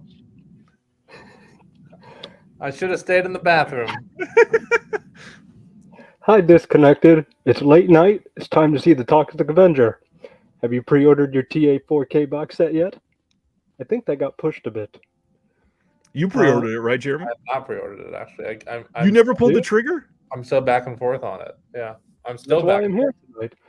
Also, I saw you went to the bathroom for a very long time, which means if you got nothing to do in November, you want to put your record on the line for Black Friday. Because right now, you just went to the bathroom. The 6-hour stream. How do you talk bad about Shout? They have great movies like Cuffs. This is By a the way, phenomenal film. I wasn't just in the bathroom. I also refilled my water so that I could put out the fire from the heated conversation that's about to come up. You can say you were taking a shit. It's fine. It's also Very Bad Things, which has Carla Scott. It's a great film. I'm But not denying that they don't put out great movies. It's everything else Um, about them. trying to see if I got anything else here. This one's censored. Do you need this? I do need that. Oh, okay. I don't think I can throw this in the trash. Oh, do you need this one? I do need that. Okay, well, it's U.S. Does it matter? Nope. Okay. So then I think we're talking about the Coens. So I'm assuming you mean Amber Cohen, the adult film star, and also Jeremy Cohen. There's who's a an adult. Jeremy Cohen. I'm sorry? There's a Jeremy Cohen. Yeah. Oh, real quick, Big Lebowski. Lady Killers is much better. So, yeah, Amber Cohen was in Friends with Benefits 3, Milkmaids, and Sister Temptress. Mila Kunis. No. He said Friends with Benefits 3. It's got to be a hardcore film. But did you ever have blonde hair in your life? I did. Oh, well, Jeremy Cohen had blonde hair. And he was in films like Behind the Scenes with Aussie Boy Jeremy. I don't know if you were supportive of Australia at some point. I mean, a lot of people like Midnight Oil. Also, getting my hot new mate Jeremy off in the... Okay, that's enough of that. Anyways, the Masked Man wanted to come back. Rails. Yeah, Masked Man wanted to come back and make an appearance for you, Jeremy, just because he loves you. So now it's time to not talk about the adult film Coens, but we're going to talk about the Coen brothers. Is Masked Man 100 years old? Coen brothers. First, let's dive into our background with the Coen brothers. Where did they come from for you? What was the first one you saw? Why are they so important? In a large non-hyperbolic way, I think they were my introduction into not necessarily independent filmmaking. I mean, I think some of their earlier films are more on the indie side, then they got certainly much more grander scale as they went along, but into less mainstream movies. When I was younger, that's pretty much all I watched was kind of the mainstream releases and things like that. And as did my father, who was the one who actually introduced me to the Coen brothers. And when he stumbled upon the Coen brothers and kind of fell in love with them, then at a certain age, he introduced me to the Coen brothers. And so it remains the Coens, however up and down I personally feel about their filmography, remain extremely special to me, because not only is it largely an introduction to a wider range of cinema for me than what I was watching at that time, or even the trajectory I was at had I not been introduced to the Coen brothers, but it's also a father-son bonding type of thing for me, because it was introduced to me by my dad, and it's a love that we share of their films that we still talk about to this day. Interesting. Yeah, I've been trying to rack my brain this entire week of what was the first one that I saw, and I was trying to think. Fargo is the first one I saw for sure. I was trying to think around the age when I was, and honestly, I think Fargo was my first one. It was somewhere in those three. It was Fargo, Big Lebowski, or Oh Brother, Where Art Thou? Because I was going into film and really enjoying it right around that time. So it was... Fargo remains my dad's favorite movie to this day, and that was the first one he showed me, and then that was what introduced me to the Coens. It was gosh, I think Fargo was 96. Yeah. So I think I was a little young for Fargo. It might have been. Well, I mean, I was obviously not old enough to watch it when it first came out, but that was the first one my dad showed me, like I said. So my big thing, we talked earlier about drama Coens versus comedy Coens. And the thing is, they're freaking incredible at both. They are genuinely great. And one of the things that we have to really highlight is that they're incredible writers first. That's where all of this comes from. They have some of the most clever dialogue in their films. They have some of the best setups. They have genuinely some of the tightest scripts. It's outstanding. And, I've been talking about tight scripts. They're notoriously some of the writers that are, again, notorious for making sure we stick to the script, where tons of other directors, whether mainstream, indie, or whatever, will allow improvising or even encourage it. Yeah. The Coens are just like, this is the script and we're sticking to it because they know what the hell they're doing, and because they have such tight scripts and such amazing dialogue. That thing specifically is what makes it so odd to me that they edited the Criterion release of Miller's Crossing. I'm still so baffled that they made that choice to take out a minute of their film when they're notoriously known for our set is our set and you don't do anything else. All I can think is that, how many years have passed since that now? Miller's Crossing was 1990. So we're into 30 plus years. I mean, after that long, maybe there is something that they finally saw where they're like, maybe that didn't need to be included. I don't know. I don't know what the reasoning is behind that. So we found out what we first watched from them, but the big thing is this all started because of this Big Lebowski slander. And one of the things that we wanted to... Actually, I'm pretty sure you talked about doing this show before that. Yes, but this solidified. Like, it has to be soon. Like, this is the cage match. This is what we've been leading up to. And I really want to point out, I love the Coen brothers. All of your insults in the Discord, which I know are playful, I do not hate the Big Lebowski. I think that for almost any other director, which great shirt. I think almost any other my shirts to the show every time I'm on here. Almost any other modern director, it would have been their best film. But this filmography is too special. Mm-hmm. It's an amazing filmography for sure.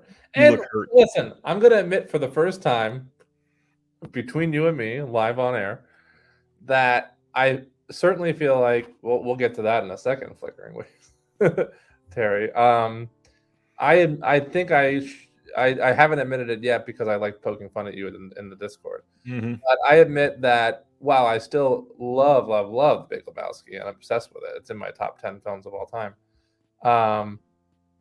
Part of my love for that is certainly a nostalgia based as well, in terms of how high it ranks in my personal Coen's list. Interesting. I will admit. The truth comes out. Perhaps if there wasn't the nostalgia factor there, I would lean more in your direction, perhaps. Probably still not quite as much in your direction, because you don't even have it in your top 5. Well, and that's what I was going to respond to this with, is I got to be honest, Big Lebowski isn't even my favorite comedy from them. Ooh. Which is don't Raising Arizona? Yeah, and we're going to get into our top 5s, but yeah, I think Raising Arizona is a much better movie. I have that at 6 on my long list of Coen stuff. That crushes. I mean, I love Raising Arizona. There's very few movies from them that I don't. In fact, off the top of my head, there's only one movie from them that I don't like. Even the ones that, and it deserves another watch, but even the ones that a lot of people like hail as bad or their worst or whatever, I still like. So it's needless to say, I love Raising Arizona, but to rank it above Big Lebowski? Well, the core of the discussion is this top 5. Do you want to do our top 5s and then we'll go into like rankings of everything else and how we feel about everything before we finish this? Sure, yeah. Well, if you think that's the best way. Possibly. Let's see how it goes. You're the guest, so let's hear your number 5 first. Number 5. My number 5 is, I'm going to go, and this is honestly just barely number 5 because I think my number 6 I actually like more, if I'm being completely frank. But I have to put this as number 5 because it is their first film and it's what got them started, and that deserves a boost in the film for sure. I believe so. I'm gonna say Blood Simple is my number 5. Anything about Blood Simple you want to call out? No, not particularly. I mean, I love Blood Simple. I really like Blood Simple, but I think what I've said about, I mean, yeah, I enjoy the movie. It's in my top 5 because it's their first film, which is noteworthy. That's true. That's very true. But I will. My honorable mention is The Man Who Wasn't There, which I absolutely love, and I think that would actually be number 5 if I wasn't like throwing so much weight onto the fact that Blood Simple is their first film. Right. Video Store says, for such modern auteurs, the Coen still remains somewhat underrepresented by boutiques. 3 of their films in the Criterion Collection. I will say 1 on Kino Lorber, 1 on Warner Archive. Is it only 1 on Warner Archive? I think so. It is shocking to me that Criterion hasn't put out more of their stuff, though, to be honest. Since we are, I guess you're doing honorable mentions. I said Raising Arizona is my 6. Big Lebowski would be my 7. So they're Raising right. Arizona is your 6? I thought we were starting with 5. No, but you mentioned an honorable mention, so I'm bringing mine as well. So now Raising Arizona would be your 5. No, Big Lebowski is 7. Raising Arizona is 6. Now I'm going to give you my number 5. Oh, should I give a 7 then? I only gave 1 honorable mention. We already talked about Raising Arizona, and I wanted to highlight Big Lebowski, so that's the only reason I said that. My number 5. I want to ask why Wave said, Jeremy, it's not your number 5. Come on. Because you said it's not your favorite.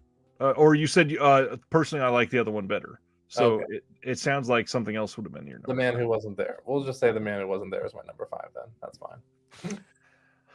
My number 5 is going to cause some blood drawn already. My number 5 is Barton Fink.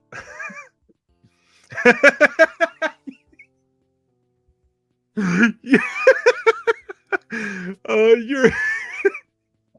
at the corner of your mouth curled a little bit. I almost want to leave the studio to really fuel this bit, but I won't. Come back. So I love Barton Fink. I think that it is genuinely a masterpiece. And there's like 19 people out there playing that. You watched it recently. You sent me a picture of you watching it. Yeah. So it was the one. This is a fresh perspective. It was the one that I rewatched to make sure that we did this right. We can't chalk this up to, oh, you haven't seen it in a long time. This is a fresh perspective pick from you. Yes. Yes, it is. I think that it is acted superbly. I think it is surreal in the best ways. And I think that John Turturro deserves everything he's ever received in his life because of this film. Goodman's amazing.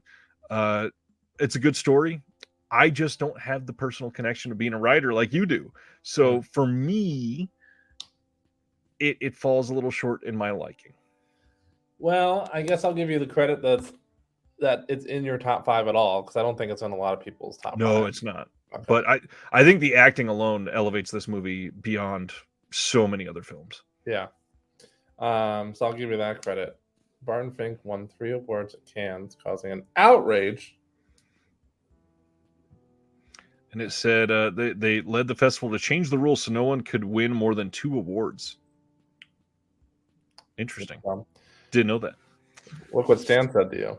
Barton Fink deserves better. I'm sorry. I know I'm not a writer like you, Stan. What's your number 4? Okay, moving right along. For me, number 4 is "Oh Brother, Where Art Thou?" Good call. You should go ahead. Usually we talk about the films. You don't want to say anything? It's so well. First of all, you know how terrible I am at like defending my picks. Like I have my picks, but we all. Oh yeah, rest in peace, Michael Lerner. That was We all know we all saw what happened in the defense of the genre episode 1 between me and Will in terms of how well I defend my picks, even though I stand by them. It's particularly difficult, I feel, for the Coen brothers because a lot of the things I'm going to say about it is like applicable for all their movies. Like, what a cast in Oh Brother, and those three work so well off of each other that it's just amazing. And then that coupled with the Coens' amazing writing that we also just already discussed, that is pretty across the board on all their films, just about. It's almost anything I could say about Oh Brother can be said about just about any of their movies. It's just like this one did it slightly better, and that's why it's my number 4. It's just really hard. It's almost hard to describe why I like them because they're all so good, and it's just like, oh, this one was like a little bit better. I will admit now, this is not on my top 5, so I will say a couple things about this one specifically. This one, I think, is clearly their most stylized films. It's easily the one that looks unique compared to everything else that they've done. It's the color grading is a big thing in this film. The way that they took the period piece and dove in it on. I mean, honestly, you could almost like compare the sort of stylization to like a Wes Anderson type film, how they were all in on making this look a very specific, quirky way. But the big thing, you can't talk about this without mentioning the soundtrack. This is the Coen brothers have a knack for having incredible soundtracks. Cannot argue with that. But the soundtrack for this film, a lot of people that weren't paying attention to films around then, this was like a sensation. This was easily the top selling soundtrack for years. This had one of the it had the soundtrack that people knew from the film, and it was from a Coen brothers film. They knew I'm a Man of Constant Sorrow was from that brand new movie. It's crazy. Love this movie so much. I couldn't agree more. That's a good point. I should have, that is a standout in this film in particular, despite it not being in your top 5. I will also, first of all, I was going to highlight Stan's comment too, because that's exactly what I was just trying to explain. Kind of, it's very difficult. Yeah. It's very difficult. I will say, in terms of Oh Brother, and this did not necessarily affect my ranking of it, but just to kind of add to or throw in a story to my number 4 ranking. My cousin, Fletcher, who not only probably has not seen any other Coen brothers films. Did you see you saw my post? Yep. I thought that was humorous. My cousin Fletcher, who not only has probably not seen any other Coen brothers films, if I were to guess, but also is barely a movie watcher at all. Like, to get him to watch anything is like pulling teeth with me. Right. When I am home for the holidays or whatever.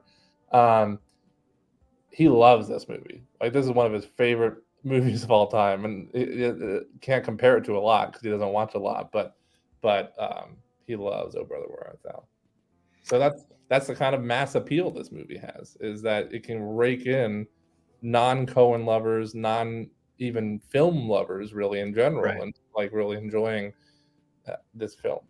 And one of the reasons, Joe Jack says it in one of the comments here, I'm from the South, and Oh Brother nails the Southern sense of humor perfectly. So, yeah, it is a way that people can gravitate towards something that feels personal and relevant to them. Chris here with the slander of the personal attacks of me not fake liking news. Oh Brother or Big Lebowski. It is 100% fake news. This is ridiculous. Fake news. My number 4, I don't think is going to be on Jeremy's top 5. So I am going to be bringing all of the love to Inside Llewyn Davis now. Yeah, you did. You already did that in the Discord, but go ahead. Yeah, this movie, and I think this might be more of your Barton Fink and my Inside Llewyn Davis, because I've been so attached to the music industry that watching somebody struggle like this, I've seen friends work their ass off for years. I've seen people that had some of the most amazing musical talent be turned down by countless people that, they had some of the best, actually best sounding tracks that I've heard from them just get scoffed at by certain people in a small bar show or something like that. So this movie, like, I really can't talk about this movie without highlighting how great the soundtrack actually is. And it's not like Coen Brothers great. The music made for this movie is fucking perfect. Yeah. The actual, like, the recording studio, I don't remember the name of the title right now, but the hilarious vocals that they do on one of these songs is amazing. I mean, you got Justin Timberlake being incredible at everything he touches in this. Oscar Isaac putting in an incredible performance. The like, it's really easy to say the cold scenery in this because of how they film this, but it's not just about the setting. It's about how everybody is turning their back on Oscar Isaac throughout this. It is such an actually cold film to so many people. I love this movie, and I really think more people need to see this. Thank you, Stan. Yes, please, Mr. Spaceman. Masterpiece of a track. That song is incredible. Adam Driver, what is he doing in that movie? It's so perfect. But I love his performance. It is like the perfect weird sidekick to Oscar Isaac that you could not possibly have written. This movie is stupendous. If you have not seen this somehow yet, this is so much better than the reviews made it out to be at the time. This is top tier Coen Brothers, and I think over time it will be more and more appreciated. Yeah, I need to. I don't know if this would necessarily bump it up for me, but I do need to give it a rewatch. It's been. I actually don't think I watched it since it first came out, to be honest. Wow. So it definitely deserves a rewatch for me. But I do remember the soundtrack being absolutely bonkers, nuts, amazing. Yeah. Of course, I agree with you on that. What do you got for number 3? My number 3 is, surprise, surprise, my introduction to the Coen Brothers, Fargo. Which, if my number 1 and number 2 weren't so amazing to me, would be my number 1 because it is my introduction to the Fargos and because it's my dad's favorite movie of all time, and there's a special bond there, including the nostalgia factor I mentioned earlier. But unfortunately, 1 and 2 beat it out. But Fargo is certainly one of their most amazing films. Probably, it's hard to say. I don't know. It's one of their most popular. Of course, No Country for Old Men is probably easily their most popular film, I guess I would say. But I think Fargo is, I think people who haven't heard of the Coen Brothers still know Fargo. I think it's easily one of their most popular films. And maybe a better way to say that, it's one of the most mainstream films. Yeah. For sure. But yeah, there's, it was also, I'm pretty sure, not only was it my introduction to the Coens, but I'm pretty sure, I'm like 95% sure it was my introduction to the great Steve Buscemi, who absolutely kills it. And obviously he's a frequent Coen Brothers collaborator. Yeah. In like probably at least 75% of their films. But man, do I love that man, and he is flawless in Fargo. And it's one of their only shows to get one of their only movies, if not their only movie, to get a TV show spinoff or streaming show spinoff. That was a very specific lead-in. Yes, I believe that is the only show. I mean, there's a streaming movie. I guess you can count that. Yeah, and the show is great. I like the show. The Coen Brothers, they had something to do with it. At least they I think they produced it in some way. At least the first season, I believe. Yeah. Frances McDormand's great in it. Were they married by then? Do we know what year they got married, her and Joel? I think they were married by Fargo. I don't think they were married for Blood Simple. Yeah. Okay. What a power couple. But yeah, Fargo is, I don't know. It's just all the things we've already said. It's Caveman says Inside Llewyn Davis is free on YouTube. Just FYI to everybody. That's kind of interesting, actually. Of all the films to be free on YouTube. So number 3 for you is Fargo. Number 3 for me, I am. Well, I'll just say we kind of already talked about it. My number 3 is Blood Simple. I really like this, and I'm going to steal the word from the title on purpose to be kind of corny here. This feels like a very simple movie as you're watching this, and when you break down what they did with this movie is so much more complex than it had any right to be for what year it was made. People don't realize this came out 39 years ago. This is like their breakout film. This is 1984, smaller budget than they're going to be prepared to use over the coming years. Frances McDormand is a nobody, basically.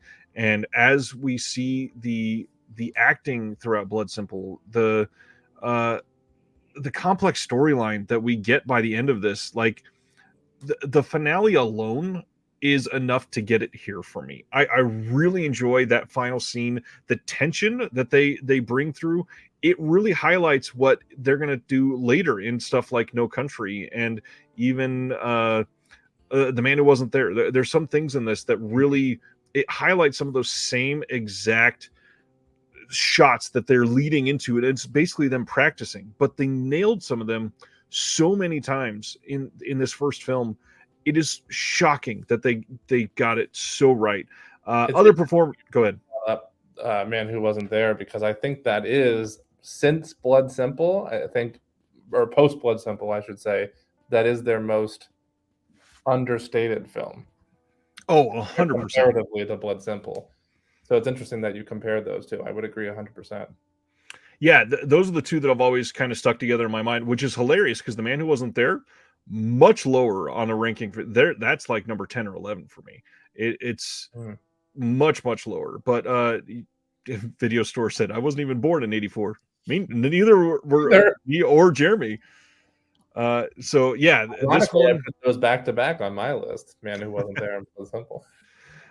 Yeah, this again, the tension they create in that final climactic standoff is so crazy. Like Frances McDormand fighting for her life, and Emmett Walsh in this movie is stupid good. Like he should not be as good as he is in this. He's magnetic when he's on every single scene. Every time that you see him, you're like, I hate this guy, but it makes perfect sense what he is doing. This is easily one of the best directorial debuts of all time, in my opinion. Hands down. Yeah, despite it only being 5 or 6 on my list, I would agree with that statement for sure. Yeah. It's an absolute standout directorial debut, and it's what put them on the map to go on and create, this amazing filmography. Stefano says Time or Newsweek did a cover story on the Coen brothers when Blood Simple came out. That's pretty freaking rad. That just goes to show the impact of it. Yeah. Craig says 1984, so long ago. Stop making us old timers feel our age. Oh, I love that. All right. You want to go up to your number 2, my friend? All right. Number 2. I'm sure no one's surprised. The Lady Killers. It's Good try. Good try. My number 2 is Big Lebowski. The one that Ryan hates. This is a type of movie that the reason it is in my number 2 slot, besides the nostalgia factor and the fact that it's just one, whether you like it or not, or wherever it ranks on your list, it's classic Coen brothers. It's amazing dialogue, snappy comedy, dark comedy elements, outstanding performances from a bunch of what either were then or will soon to be Coen brothers regulars in their list of regulars. And but it's just, for me, 2 things I'll say about this one is that besides the nostalgia factor, it's so more than any of their other scripts, maybe not more than, I don't know, it's hard to say, but it has so many quotable lines to me that I could almost recite the whole movie, but there's just so many little nuggets throughout this film that live rent-free in my brain since the first time I've watched it. And of course, watch it over and over again throughout the years. But also, it's really like, and people have, this is not necessarily a hot take, I'd say, because I've seen many people say this in reviews and things like that over the years. But it's really amazing to me how they constructed such a good movie off of barely nothing. Like, people, it's a very common review of, there is a plot, of course, but it's really just almost like a day in the life of the dude for the most part. Yeah. And nothing is really happening, even though stuff is happening. And it's just really, one of my biggest things that I love in films, whether it's, my own writing or films that I watch, is characters. That's the thing that I focus so heavily on my own scripts is, characters and the dialogue. And I love character driven TV shows and movies. And that's this movie in a nutshell, because if it wasn't for these absolutely insane, very unique characters that they created, and then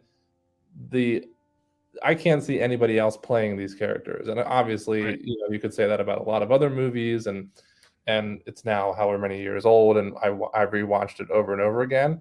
But these people, specifically Jeff Bridges, John Goodman, and Steve Buscemi as the core three, who put these such unique spins on these already unique characters, is what makes this such a standout for me personally. All right, so here's where I get you really pissed. So I said that it wasn't in my top 5, and it's true. It's not going to be in my top 5. It's like I said, it's number 7 at the moment. But one of the things that really kind of grinds my gears about this movie, this is the Coen brothers film that gets all of the attention. I think this is by far 100% easily their most overrated film.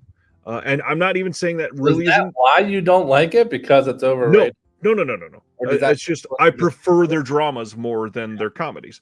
I mean, I'm not going to disagree with that, by the way. It is certainly, I kind of just said the same thing about Fargo, but I probably actually should have reserved that comment for Big Lebowski. It's kind of like the movie that, if people haven't heard of the Coen brothers, they know the Big Lebowski.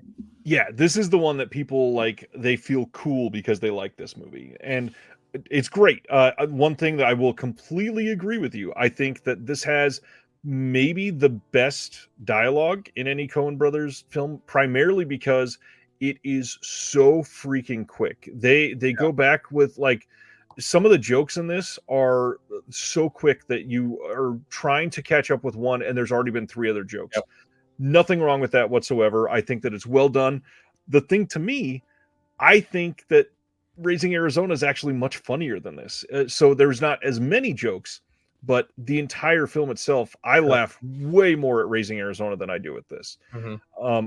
I think that some of the writing in this is fantastic, and I think it's a great movie still. Again, I love this movie. I'm not saying it's bad. I think that it would be the best movie in many other directors' filmographies, but it is definitely overrated. This is one that this is not like this should not be something that film Twitter or people that are going to film school put posters on their wall for this film. I think that there's a lot of other Coen brothers things that are more worshipable. I don't know if I can agree with the term overrated due to how much I love the film, but I can agree with the fact that it is definitely a bandwagon type of film, and the fact that what you said earlier about people feeling cool that they know it, or they haven't even dived in. It's kind of like the same thing can be said about music. There's people do that with bands a lot. Right. There'll be a band that has like 5 albums out, and then suddenly their 6th album is like a big success, and everybody says, "Oh, I like so and so." And it's like, yeah, well, you liked it because all of a sudden they're mainstream, and you haven't heard any of their earlier stuff. So that Big Lebowski does kind of have that same feel with some film school posers, if you want to phrase it that way. I don't know if I'd use the term overrated, but I hear what you're saying, and I do agree with you for the most part. So again, I like it a lot. I think the dialogue is remarkable in this. Nothing wrong with it. I think that this might be one of my couple favorite John Goodman performances, and he's literally one of my favorite actors of all time. He is incredible. So yeah, this is fantastic. My number 2, though. My number 2 is going to be wildly different because it's one that you already talked about, and I didn't go into too much detail. I'm going to talk about Fargo. Fargo is a like just a step below a perfect film. Number 2. Yes. Okay. I'll just say that's so far that's the only one that we have overlapping in our top 5. But go ahead. Fargo is like as close to a perfect film for me as it could be. I think that it's great. I think that it's incredibly acted. I think that I'm going to go out on a limb and say that the most understated part of Fargo that I love is Peter Stormare. He is so great in this movie. Go on to play him and Steve Buscemi together is like the perfect team. Yeah, completely love this movie. I think that Stormare really takes this into a weird direction, and I can't remember who it was, but somebody a couple minutes ago when you were talking about Fargo said people say that Fargo is a black comedy. It's clearly not. It's nowhere near that. It's basically just like a neo-noir farce comedy, just like some of the other stuff that they've done. It's hardly a black comedy at all. It's just wacky situations done in a serious manner, and it's so well made. Wisconsin accents. Yeah, and it's great. William H. Macy, not somebody that got a shout out earlier for this. He's an incredible everyday man in this movie. I think that the wood chipper scene is one of the absolute standout pieces from their entire filmography. Just shocking. Obviously it's a very easy Chekhov's gun situation where we saw it was on screen a moment before and okay, it has to be used now. Great. But you didn't expect it to be done like that. And man, does that come out of nowhere. This just takes like the bumbling Frances McDormand to this new height of wonderfulness. And I love this movie. Peter Stormare in general is, I feel like, a really underrated actor. He is, and he was there. People don't know him by name. They're like, "Oh, that guy," and he's just so good in almost everything he does, especially this film. I am. Some people in the comments are probably going to hate this. I am an actual defender of the show Prison Break, and he was incredible on that show. He played this mob boss on. He was only in the first season and then half of the second season, and he is incredible on that show. He's like one of the actual gravitas bringing situations in that. He's amazing. Yeah, 100% agree. Here we are. We know what your number one is. We already know. I'm very excited to see what your number one is. But my number one is Barton Fink, which we've already talked about. I do have the being a writer attachment to it that Ryan mentioned earlier that he is lacking for maybe perhaps his enjoyment of the film. But those two performances, I mean, I think you were mentioning John Goodman earlier, who's one of my favorite actors as well. He's at an all-time best in this film, and it's one of his earliest. And same thing with John Turturro, who I think maybe this film put him on the map. Not that he didn't do things before. It got him his Oscar, I believe. Yeah. But yeah, the two of them are just unbelievable in this. Weird thing I forgot to say when I talked about this, I don't think there's ever been a better smiler in a movie than John Goodman in this. His smiles in Barton Fink are legendary, and that's a weird compliment to give. It's scary. It's intimidating, his smile. Just is. It's you should have heard me. You should have heard how many times I texted Ryan, why isn't Barton Fink part of this Kino sale? Yeah, so many times. But Turturro didn't win an Oscar for this? I could have swore he did. Or was he nominated? He certainly should have been. I can't quite remember off the top of my head, to be honest. Joe Jacket is not a comedy, but it's very, very good. It's one of my favorite movies of all time, and certainly my favorite Coen Brothers film.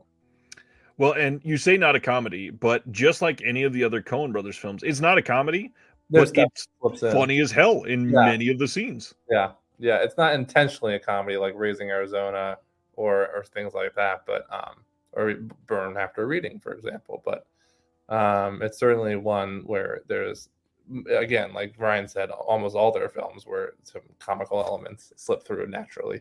Was Turturro not even nominated? That's a what the hell? If I'm seeing this right, I'm seeing he wasn't even nominated. It looks like Michael Lerner was nominated for supporting role. Michael Lerner. I mean, I love Michael Lerner, but he was nominated for supporting over John Turturro's performance. That blows my mind. Best art direction and set decoration and best costume design. Huh. Interesting. I mean, I love John Turturro. I think he's very odd. Yeah, he's got a great role in To Live and Die in L.A. Yeah. Sibner says, I think Barton Fink is going out of print with Kino, right? Yes, it is in the Wild Supplies last sale. I'm not sure if it's in the sale, but they had mentioned it's going out of print. Do I think Barton Fink will get reissued with a slipcover? No. I think it will likely be going to Criterion eventually.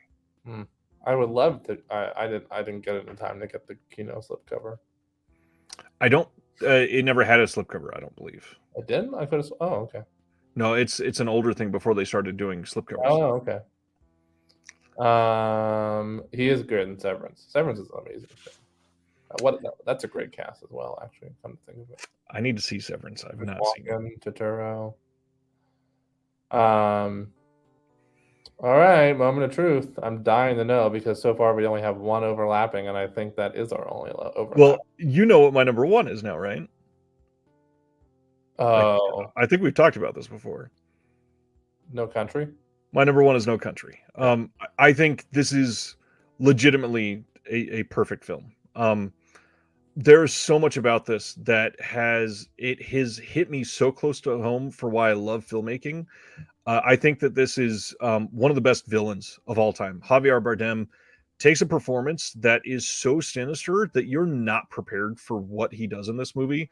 Not only do we have an incredible weapon, obviously, but some of the scenes that are just subtly like disgusting in a inhumane way. The biggest example for me is how they have the pull-up shot in the police station at the beginning, and you see the scuff marks from the strangled cop in this giant circle around Javier Bardem just staring at the ceiling. It is so sinister and bleak and empty at the soul of that scene that I got immediate chills. And this is not a horror movie at all, but there are so many scenes in this that are terrifying. We've already gotten at least one comment about the convenience store scene. It is literally a perfectly acted scene. But at the end of it, because of what they're doing, it is so freaking terrifying, because you know that if this guy had, flipped the coin and it gone the other way, he wouldn't have hesitated. And because of that, because of what you know about him and that wrapper unfolding and the tension that's building as it just slightly unfolds, you are fucked if it doesn't go your way. And not only that, the fact that this movie has zero soundtrack, which if you pay attention to any of the Coen brothers films, this is like the most shocking part of this entire film, because they have some of the best taste in soundtracks ever for any directors. And there's not a single tone of music to go with any of this. And it murders me because it is so tense because of that. Josh Brolin deserves massive shout out. Tommy Lee Jones is amazing in this. The hotel standoff scene is still one of my favorite action scenes of any film. And I know people are going to think that's weird, but I think that the actual tension created by, the actual tracking that they're doing, the looking of the lights under the door, which was first done in Barton Fink, by the way. They did that a couple times. Love that they did that properly. Yeah. It is so scary as they're doing that in the hotel and then leading down the street. And then that leads to the shooting as they're in the truck. It is so perfectly done. I don't think there's anything about this film that I would ever change. The ending just being so abrupt makes it just that much more unsettling. And I love everything about this movie. I don't think there's any movie from theirs that I would be able to say it is a better film than No Country for Old Men and feel good about myself. I agree with almost just most of what you're saying, for sure. Even though I have films that rank higher personally for me, it's an amazing film. It won them the Oscar, rightfully so, and all those performances are amazing. And something that I want to shout out is that undoubtedly the Coen brothers made it their own in a lot of ways, for sure, as they do with everything. Yeah. But special shout out to original novel writer Cormac McCarthy, who sadly passed away earlier this year. Very recently, yeah. But yeah, I agree with him. So is my top 5 off-putting? I know that you are turned off by the Big Lebowski aspect and Barton Fink, but well, more than anything, I'm sad about how low Barton Fink is because it's my favorite. But I understand why, and am impressed that it's in your top 5 at all. And I feel like maybe that's just for me. It's definitely not. On rewatch, Goodman alone carried that movie for me. So what yours was? No Country for Old Men, Fargo, Blood Simple, right? Yep. Then Inside Llewyn Davis, then Barton Fink. So Fargo is the only one that crosses over for us. So obviously that we're down to 4. Barton Fink on there at all? Again, impressive. Makes me happy. Well, Barton Fink crosses over too. Oh yeah. So we have yeah.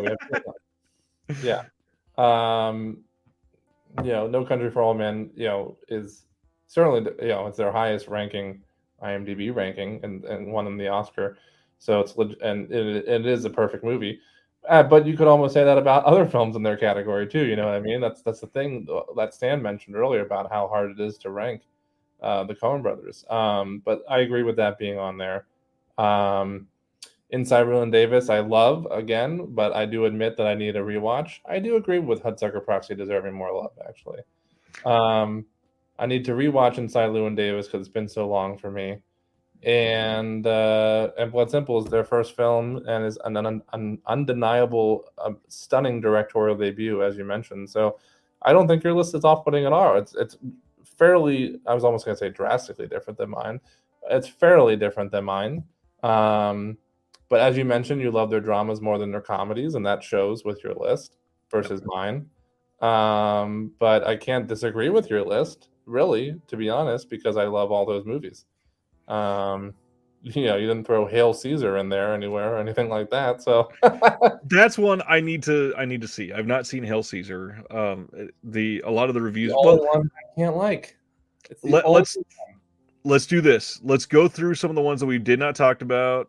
Caveman, Dominic Purcell's Prison Break. Dominic Purcell from Prison Break was also great in John Doe. I feel like I watched the pilot for that. Loses his memory identity, but is a genius and helps solve police crimes while searching for his identity. Interesting. Let's go through some of the ones that we did not give any love to. So first, going to go in chronological order. Miller's Crossing. What do you think of Miller's Crossing? Miller's Crossing is absolutely. Hang on a second. Miller's Crossing is absolutely. I need to plug in my computer. I didn't realize it was so low on battery. Absolutely one I need to revisit because it's another one that I haven't watched in who knows how long. Right. I was reminded by a friend recently how good it is and how also amazing Totoro is in that one, which does make me want to rewatch it sooner rather than later. But my personal memory, I hate to say this just because it has been so long since I've seen it, and I don't think I should make any judgment call without rewatching it. But memory serves that it was not my favorite. It was more on the medium scale for me in terms of their filmography. For Miller's Crossing, for me, there was certain aspects that I really appreciated. I think that it's one of the more, I don't know, maybe it's got like more shocking scenes than any of their other films. But the big thing is I really feel like Miller's Crossing feels like the most formulaic Coen Brothers movie, maybe, other than some of their more mainstream stuff. That's actually a really, that's a really,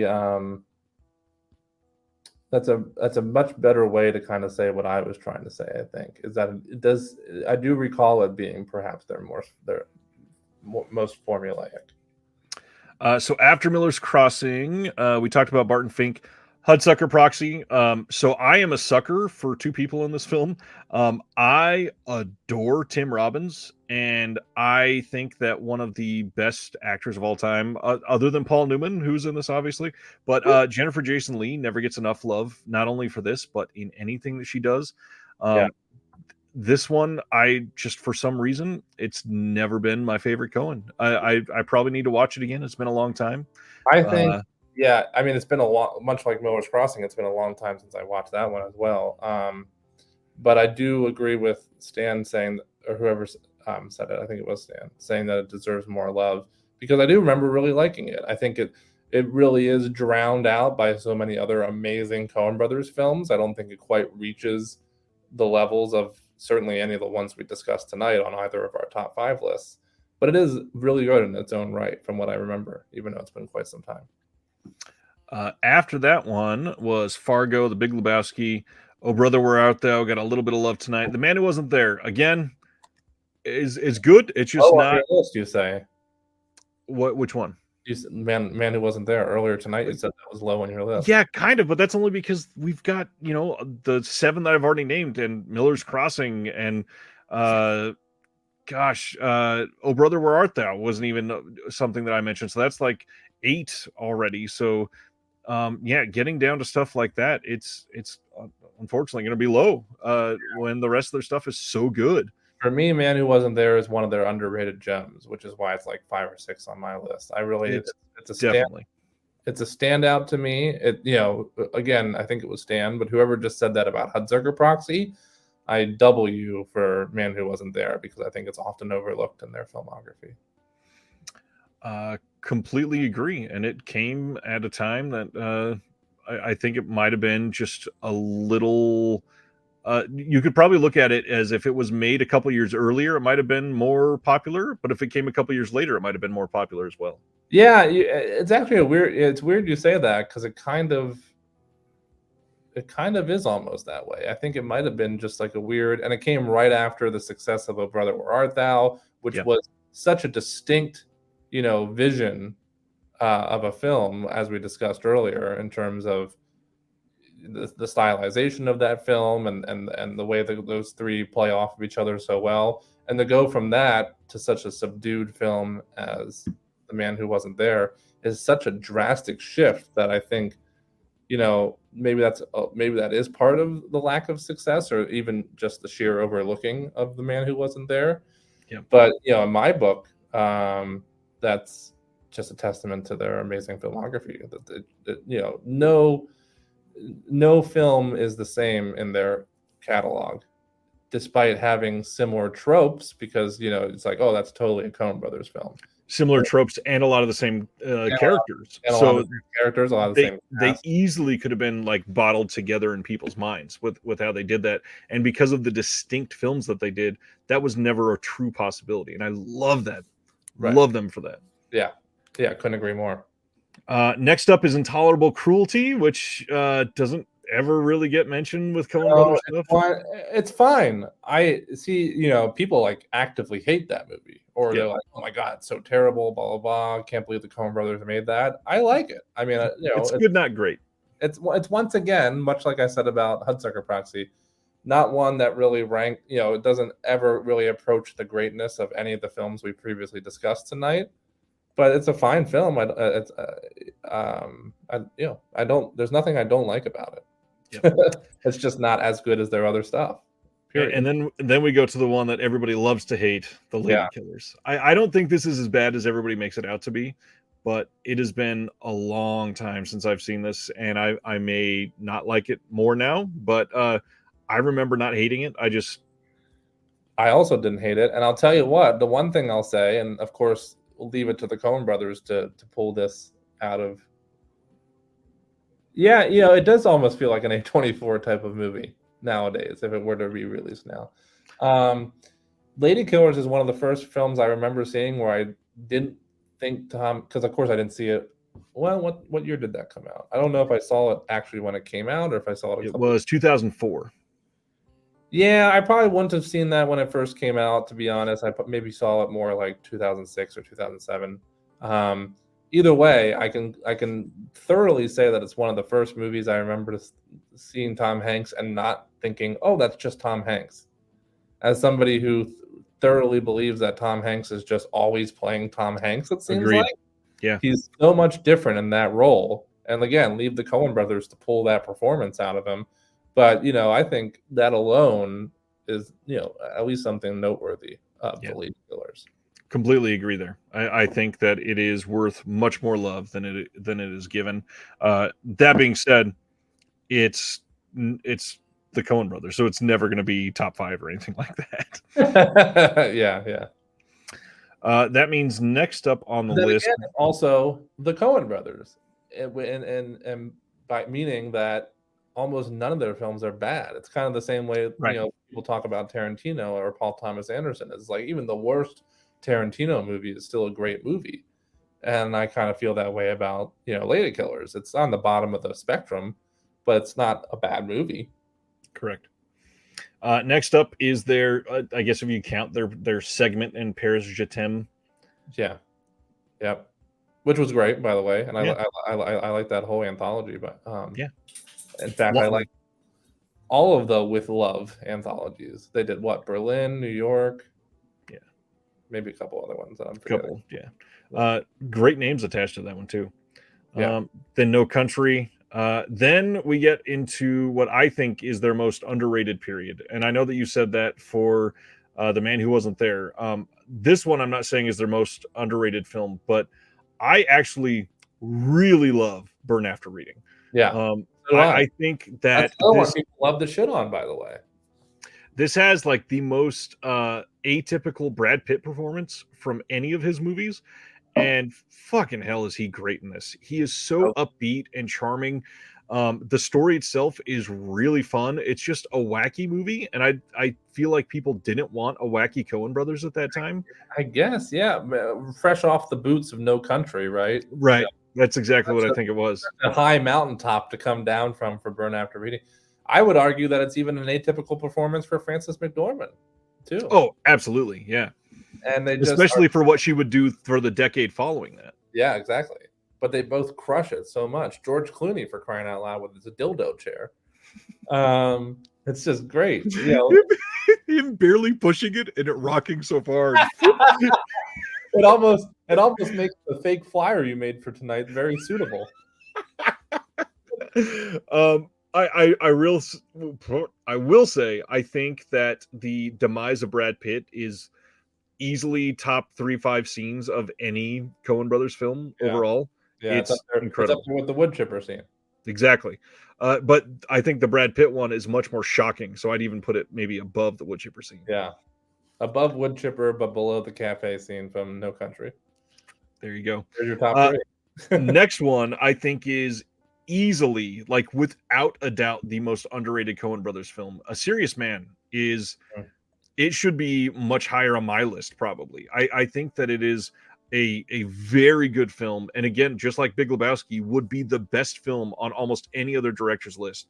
I think that it is one that people just have not seen. I think that's the biggest thing. Not only is it underrated, it is just underwatched by people. People need to go watch A Serious Man. It really flew. Did that even get a theatrical release? I mean, it did. Very small, but yeah. I would have still been not young, but a teenager at the time, and still diving into this realm of this type of cinema. But I and also living in a small town in Pennsylvania at the time still as well. But I don't remember hearing about it at all until all of a sudden I saw it on my video store shelf back in the day. Well, and again, it's probably just a product of it. The Coen brothers almost looked as which way are they going to go at the time. And what they did before that with No Country and then Burn After Reading, like what do you prepare for next? Yeah, exactly. And it was another subdued film, like Man Who Wasn't There almost. And I love A Serious Man. I also think it's great. Another one I haven't watched in quite some time. Well, and the other thing to throw out there, and I'm not saying that this is why people haven't seen it, but unfortunately, our country has a history of being very anti-Semitic, and A Serious Man is a very Jewish movie, and I have to say that might have something to do with why people have seen it less, unfortunately? It's quite possible. Richard Kind, who was super I underrated. love that he's like the second build cast member in this movie. Yeah. As well as Michael Stolberg, who we would later come to know from his unbelievable monologue in Call Me By Your Name. But this was my introduction to him before that. And he's an incredible actor as well. My friend Fred Melliman is in this, and he's terrific. Brilliant. I love him in this. Love him in this. Love him in Shiva Baby. So good. Another great Jewish movie. Yeah. More Jewish movies. No, Serious Man, I agree, is highly overlooked, which we've now said about like 3 or 4 Coen Brothers films. I'm really only I'm sacrilege against The Man Who Wasn't There. Maybe I'm really only saying A Serious Man. I think is they're really only underrated film. I've said that about this Man Who Wasn't There and Hudsucker Proxy, only because someone mentioned in the comments. But I would stand firm on Man Who Wasn't There and Serious Man being underappreciated. Those two. It's fantastic. I think that people that have not caught up with this would really love this one. Yeah. Next up is one that I saw in the theater, and I think this is only the third one I saw in the theater. I saw No Country in the theater, Burn After Reading in the theater, and then 2010's True Grit. And this movie is like it might be my favorite Western of all time. I love this movie. Yeah. The cast in this movie, the performances that they get, like Bridges is astonishing in this. And the funny thing is, I don't even think he's the best part of this movie. He's great, but everybody else in this is so perfect.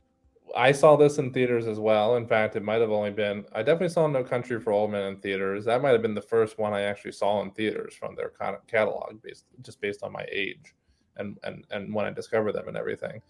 So I saw No Country in theaters, Burn After Reading in theaters. Serious Man didn't hit theaters around me. So this would have been the third film from them, I believe, that I saw theatrically. And even back then, not a big fan of Westerns, as I still am not, and you know that.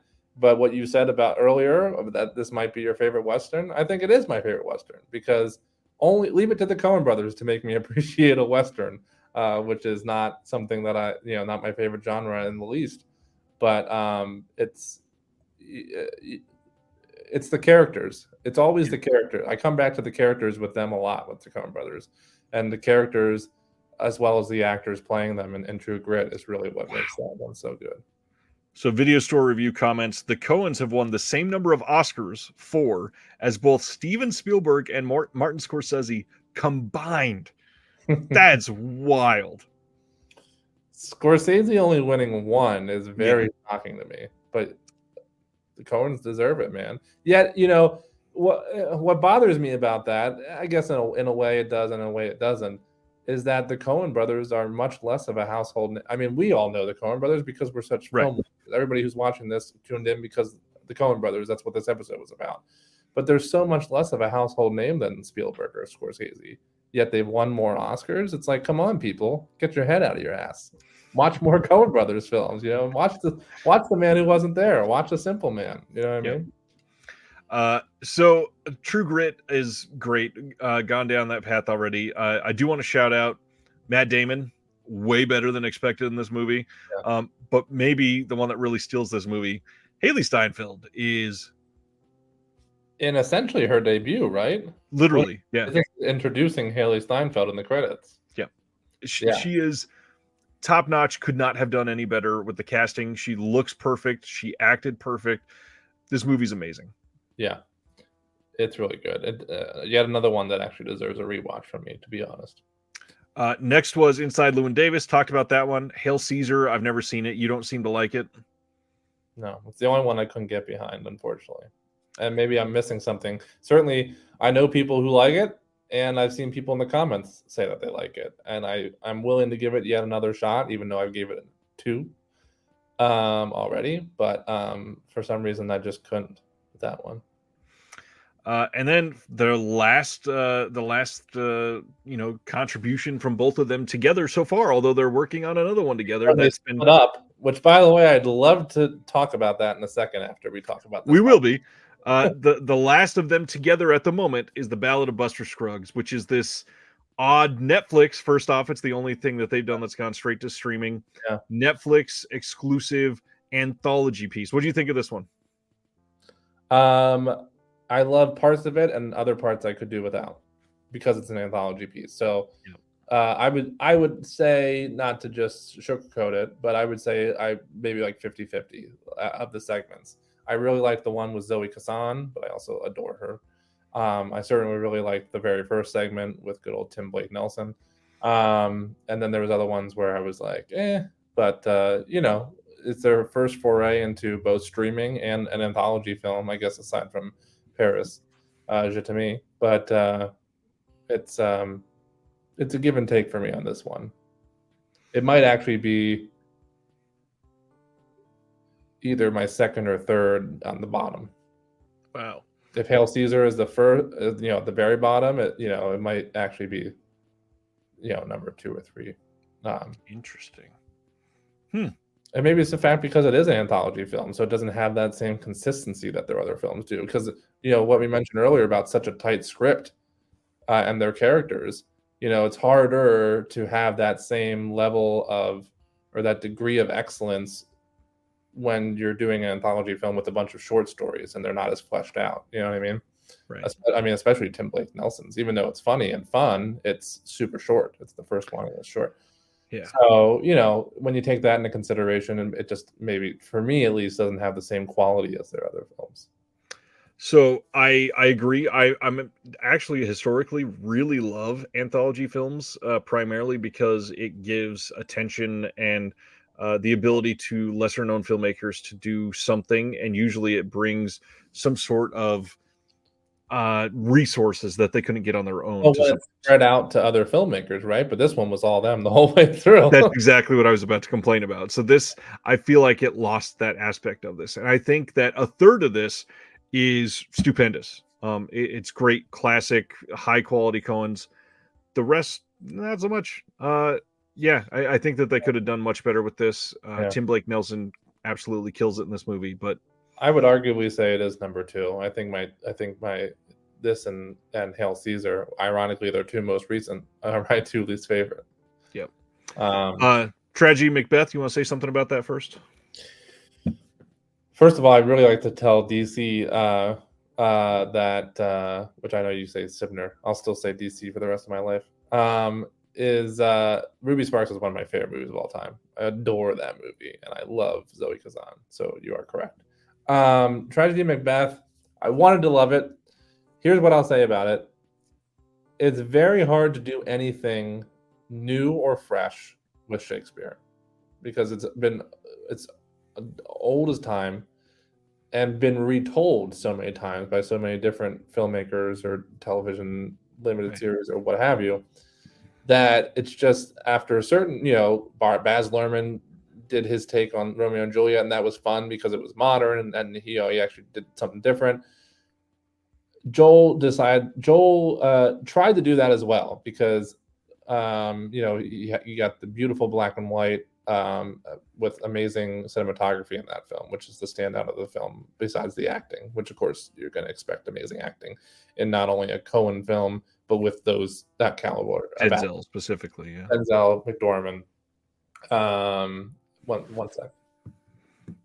Just think but I can't think of any other word. I don't want to be harsh. It was boring. I've seen Macbeth so many times in so many different iterations.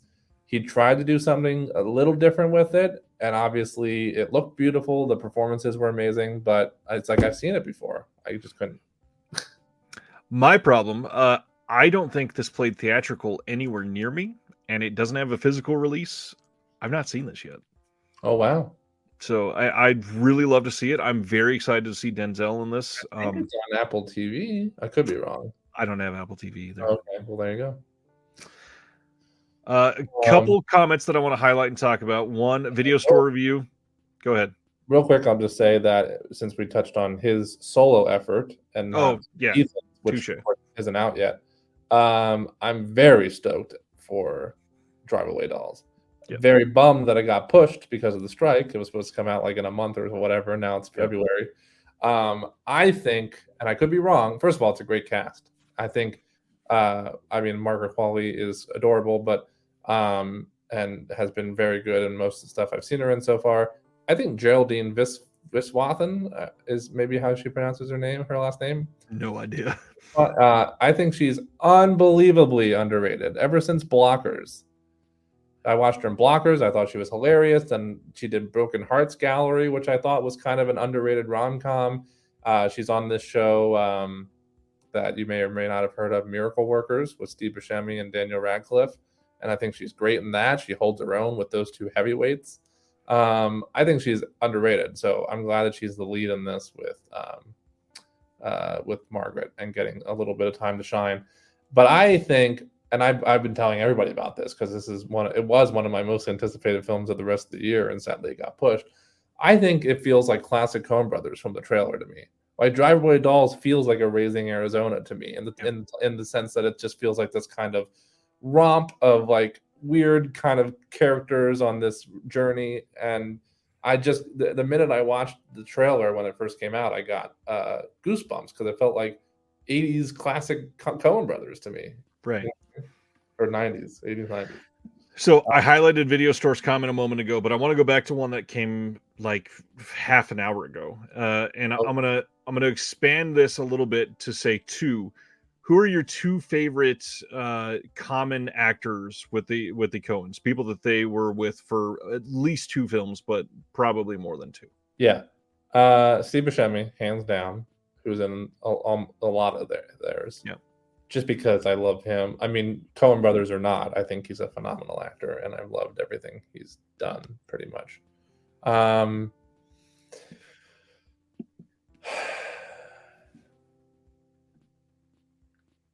want to say John Turturro for number two. But for the sake of diversity and for the sake of she's an amazing performer and for the sake of the power couple aspect, I'm going to say Frances McDormand. So I'm going to say Steve Buscemi and Frances McDormand. I probably could have called both of those. My number one you could probably call as well is John Goodman, hands down. I think that the Coens have brought the best out of him, other than maybe Arachnophobia, and I also really adore John Goodman in Red State. But John Goodman is special to me. He is one of the most like realistic actors, just for being an everyman that I've seen maybe in my entire life. I appreciate so much of what he's been able to do. But the other one, he has not done a ton with the Coens, unfortunately. But I'm going to go for Tim Blake Nelson. I think that he is undervalued in everything he does. Yeah, no, I agree. Tim Blake Nelson's great. He's also in a sense kind of overlooked. He's the one from the Oh Brother Where Art Thou that people don't always remember. They're like, oh yeah, him. What was that third guy's name? So I like those picks. I mean, John Goodman. You know, if we were to say like a 3 and a 4, it would be John Turturro and John Goodman for me. Yeah, who I pick. John Goodman. I will agree with Craig though, who says I think George Clooney is at his very Cary Grant best when he's working with the Coens. I don't think George Clooney has ever put in a performance that is as good as what he does with the Coen brothers. Yeah. Oh yeah. All of his best performances are with the Coens. Easily, I agree 100%. It's funny. My dad and I were just talking about John Goodman today on my drive here into the office for work, and because he's watching The Righteous Gemstones. I was wondering if it was Coen related or not, because again, that's the bond that me and my dad share. But no, it was Righteous Gemstones. But one thing I'll throw out there, because we both love John Goodman so much, is one of the things I was talking about with my dad is his massive weight loss. Yeah, I just think for somebody, I think it's weird to phrase it this way, but I'm going to do it anyways. I think he deserves it because he's such a seemingly amazing, kind, charismatic guy, an amazing performer. We both agree. in everything he touches. And he's always kind of been looked at as, his weight. It's much like somebody like Chris Farley or really just about any overweight performer. That's been a facet of his person, whether in his roles or his life, since his start in Roseanne. And I know firsthand the difficulty of losing weight, and it only gets worse and worse the older you get, and it's harder and harder the older you get to lose that drastic amount of weight. And I think he looks amazing. I saw this picture from when it was his birthday recently, a couple weeks back, or whatever, and it's like he just looks so good, and it's such an accomplishment on his part. I completely agree, especially as a fellow fat man. Video stores question, I think, is the one that we're going to end with tonight. I was happy that Denzel finally got to work with them. This was a bucket list dream of his. Which other actors would you like to see in one of their films? And I'm going to expand this and say, let's name a male actor and female actor. Okay. You can go first, and I think I've got mine fairly close.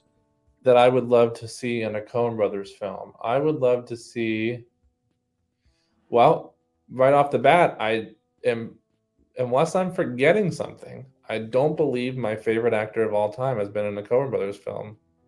And I would love him to, because I think he would fit perfectly in their world, and that's Sam Rockwell. Ooh. Well, and he was in 3 Billboards, which was almost a very like Coen Brothers feeling. For sure, yeah. I love that movie.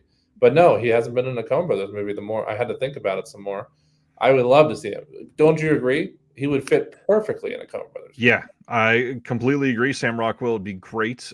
He's actually, funny enough, one of 3 that I'm struggling to decide on my male half. I've got my female half decided.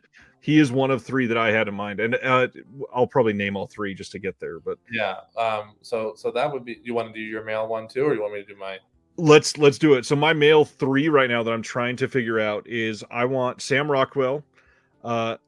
This one might be a little odd because he's getting a little older, but I would love to see Gary Oldman do something fun with the Coens. Sure. Yeah. Sure. And then on the younger side, I think Paul Dano would be incredible in a Coen Brothers. Especially after we got Zoe Kazan in Ballad of Buster Scruggs, Paul Dano seems next. Yep. And Gary Oldman almost feels like, why hasn't he yet? Like, right. He feels like that Tom Hanks kind of easily could be slipped into the lead role of one of their films. Exactly. Yeah, those are good picks. I would say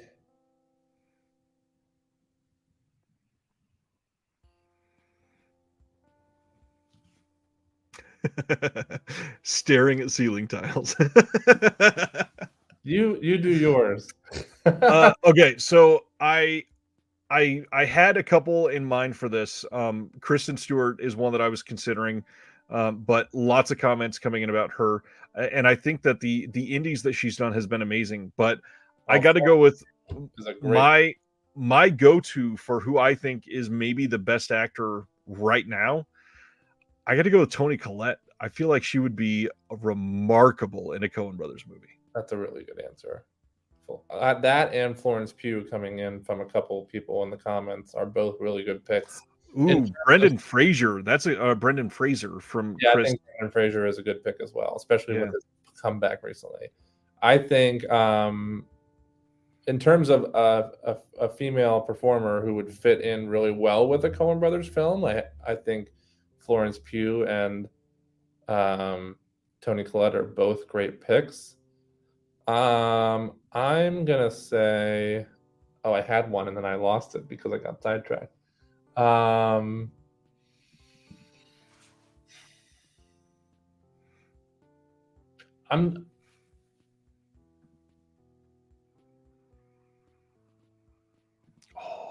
Michael Shannon. That's a great answer. Michael Shannon is a good answer. I'm gonna go newer, a newer performer. I think I'm still debating it in my head. But I'm gonna say Maya Hawke. Oh, that's actually a good pick. Yeah. It really well. Yeah, I could see that working actually. Yeah. Let's see. We got a couple. Craig says Kathy Bates, and then Video Store says Kathy Bates would be great. Yeah. One thing I wanted to throw out, I don't know if you ever saw it because I don't think we've ever talked about it, but Kathy Bates on 6 Feet Under.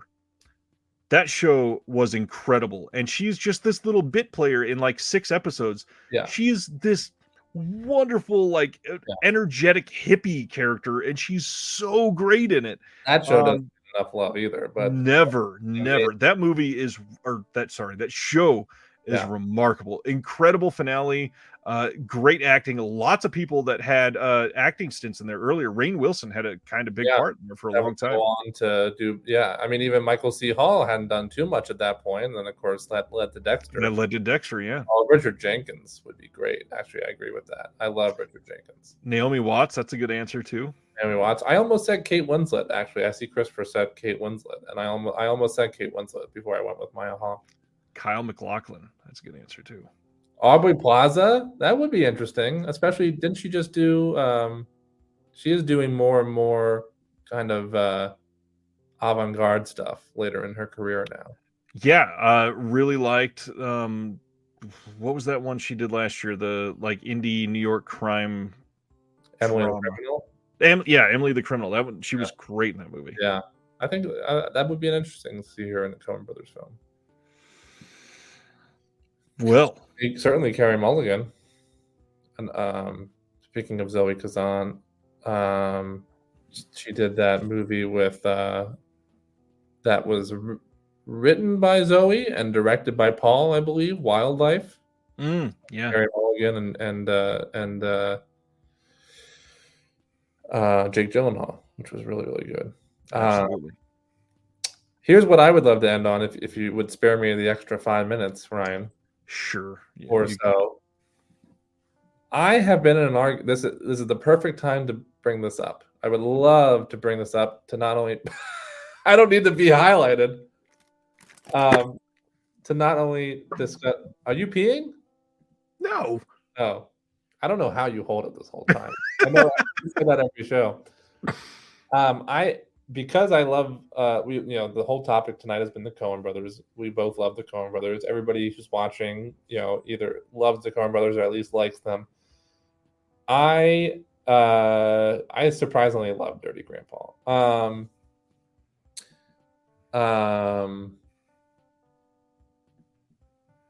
Those are all good picks.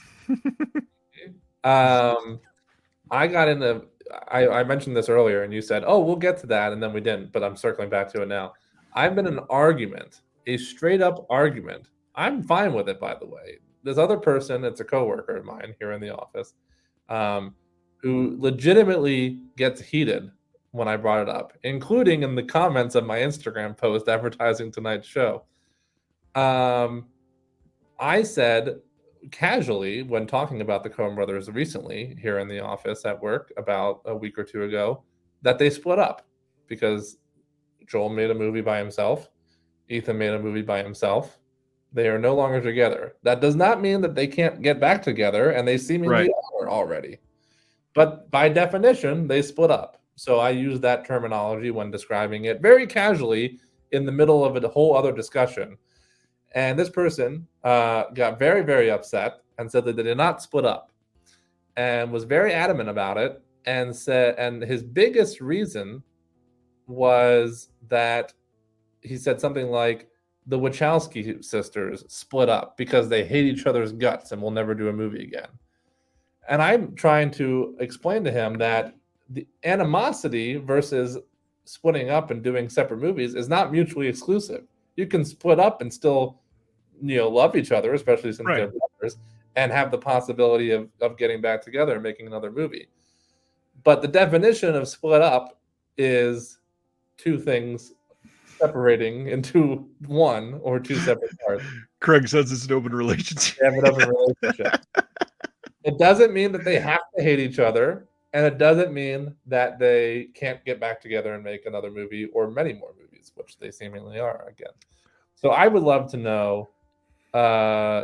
I would love to know, perhaps maybe even a vote in the chat. Have the Coen brothers split up?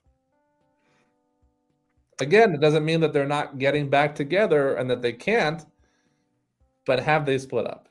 I would love to know what people think, so I can finally put this to bed with my coworker. I would say they had split up. It That's seems fine. The fact that they split up at all, they either have or they had, whatever.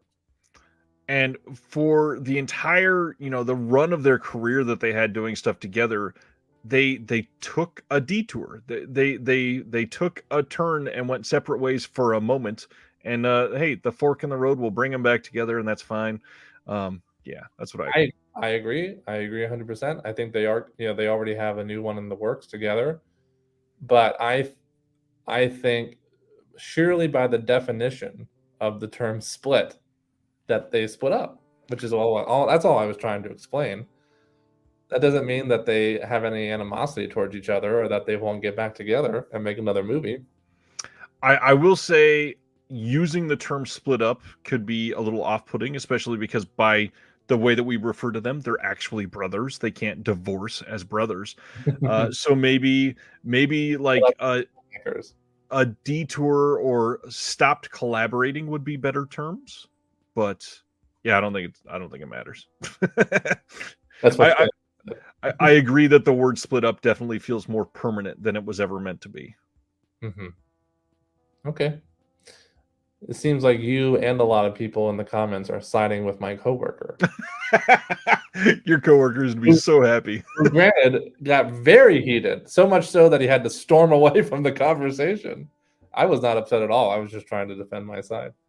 You sure copied and pasted the dictionary definition of the word split in there. I did, because that defends my side. It is the definition.